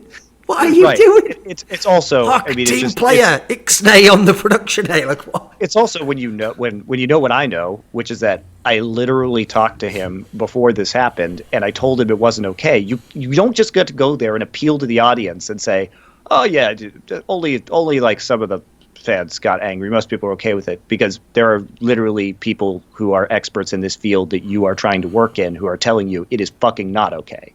All right, so. I really didn't even understand the premise behind making that video, because I just felt like, why don't you just acknowledge it was bad and say why it was bad and then try and do better in the future? What's wrong with doing that? Why do you have to make a list of excuses for 15 minutes in a video? And then also, so you shit on the producer, you shit on the fans and say that you like, this is like some insane logic. How do you know that most people thought it was okay? What the fuck evidence do you have for that? Did you do a poll? Did you scientifically call up all the viewers and say, hey, I'm just asking, like, what did you think about this? Like, where is this information coming from? Because the last time I checked, people online seemed pretty fucking mad about it. Okay. And so did people who talked to you. Okay, personally. I know what's happened here, right? HuK's only just got into the industry. He did a bit of StarCraft 2 analysis, and so unfortunately, he heard about this concept called Nielsen ratings. And he actually thought you just find someone called Neil and ask his son what he thought. And that kid said, I thought it was all right. It seemed okay to me. And he went, well, my ratings are very high. Nielsen ratings off the charts, actually. So anyway, look, I hope a lot of the tournament, obviously, we're talking about a very small segment over a 5-day. Yeah. Over it was 2 minutes long. Yeah. And yes, it stands out because it was exceptionally shit. Sure. But for the most part, it was fine, right? I don't think that the desk was super memorable in any given way. It was okay. But he made some, okay jokes, and like for the most part, it didn't contain that content. So like I said, I don't think he deserves or should be witch hunted for this at all. And certainly, I like to believe that people can and do get better. And I have seen. He's interacted with me in ways that make me believe that he really wants to genuinely improve. So, good for him. But I do think that, the reaction was just completely disingenuous by him in that video. Well, plus, even if you dislike it, right, you don't have to go as far as like, you should be fired and run out of town and never work it. Obviously, that's not the case, is it? I mean, for a start, that was like 2 lands. You've got to give him a few more lands to really get like a test. And this is like it's not a huge sin, right? It's a sin to me and Monty in as much as we specialize in this area. So as it seems quite egregious, right? To most people, aside from the people on Reddit, I'm sure it wasn't like the worst thing ever. So again, I'm sure you can all move past this and move on with that. But that doesn't require acknowledging it and moving on with your life as well. Like you can't just like, and by the way, none of it was even that bad either. Did I say T.E. Sorry, I've got to run now. See ya. I mean, it literally, what he did was literally like Donald Trump logic, where just because he says it's not bad with zero evidence doesn't mean that it wasn't bad, right? You know what I mean? Like just because I get on a platform and I say, yeah, wasn't that bad. the people said it was okay. It's like, okay, you're just making broad statements without any kind of backup whatsoever. Look, I've actually got 4 gold members in the audience, and they support my actions. They think that gold members should be shot. I'm like, okay, they're fantastic, by the way. I met them backstage. Wonderful, wonderful people. Like, okay. I love all people of all ranks. Like, and scene. And then he just turns to ZP. Yeah, and if I was the president, you'd be in jail right now. Like, and scene. That's the end of that one. Okay. Let me see. Right, before we end, I should probably ask you something about Apex for some more info. So, okay, of the matches that are coming up, pick me out a couple where if someone was like me and they're not going to watch every match, pick out a couple where these are some that are on the horizon or are going to be soon, or this is a matchup that's going to be interesting. I mean, obviously, like EnVyUs and Lunatic-Hai are in the same group, for example. What matches are coming up for Monte and Apex? What are they going to be the big games? So I think it's really cool that we're going to get a rematch immediately of Africa versus Rogue from APAC, which Rogue won 3-1. And actually, it happened last night. And they are playing again in 3 days on my 30th birthday of October 19th. And so Rogue versus Africa Blue is going to be a rematch here in Korea, a best of 5 between those two teams. So that could be really exciting, actually. Okay. So that's going to be a fun one coming up. Maybe this time, Rogue will give them the big 3-0.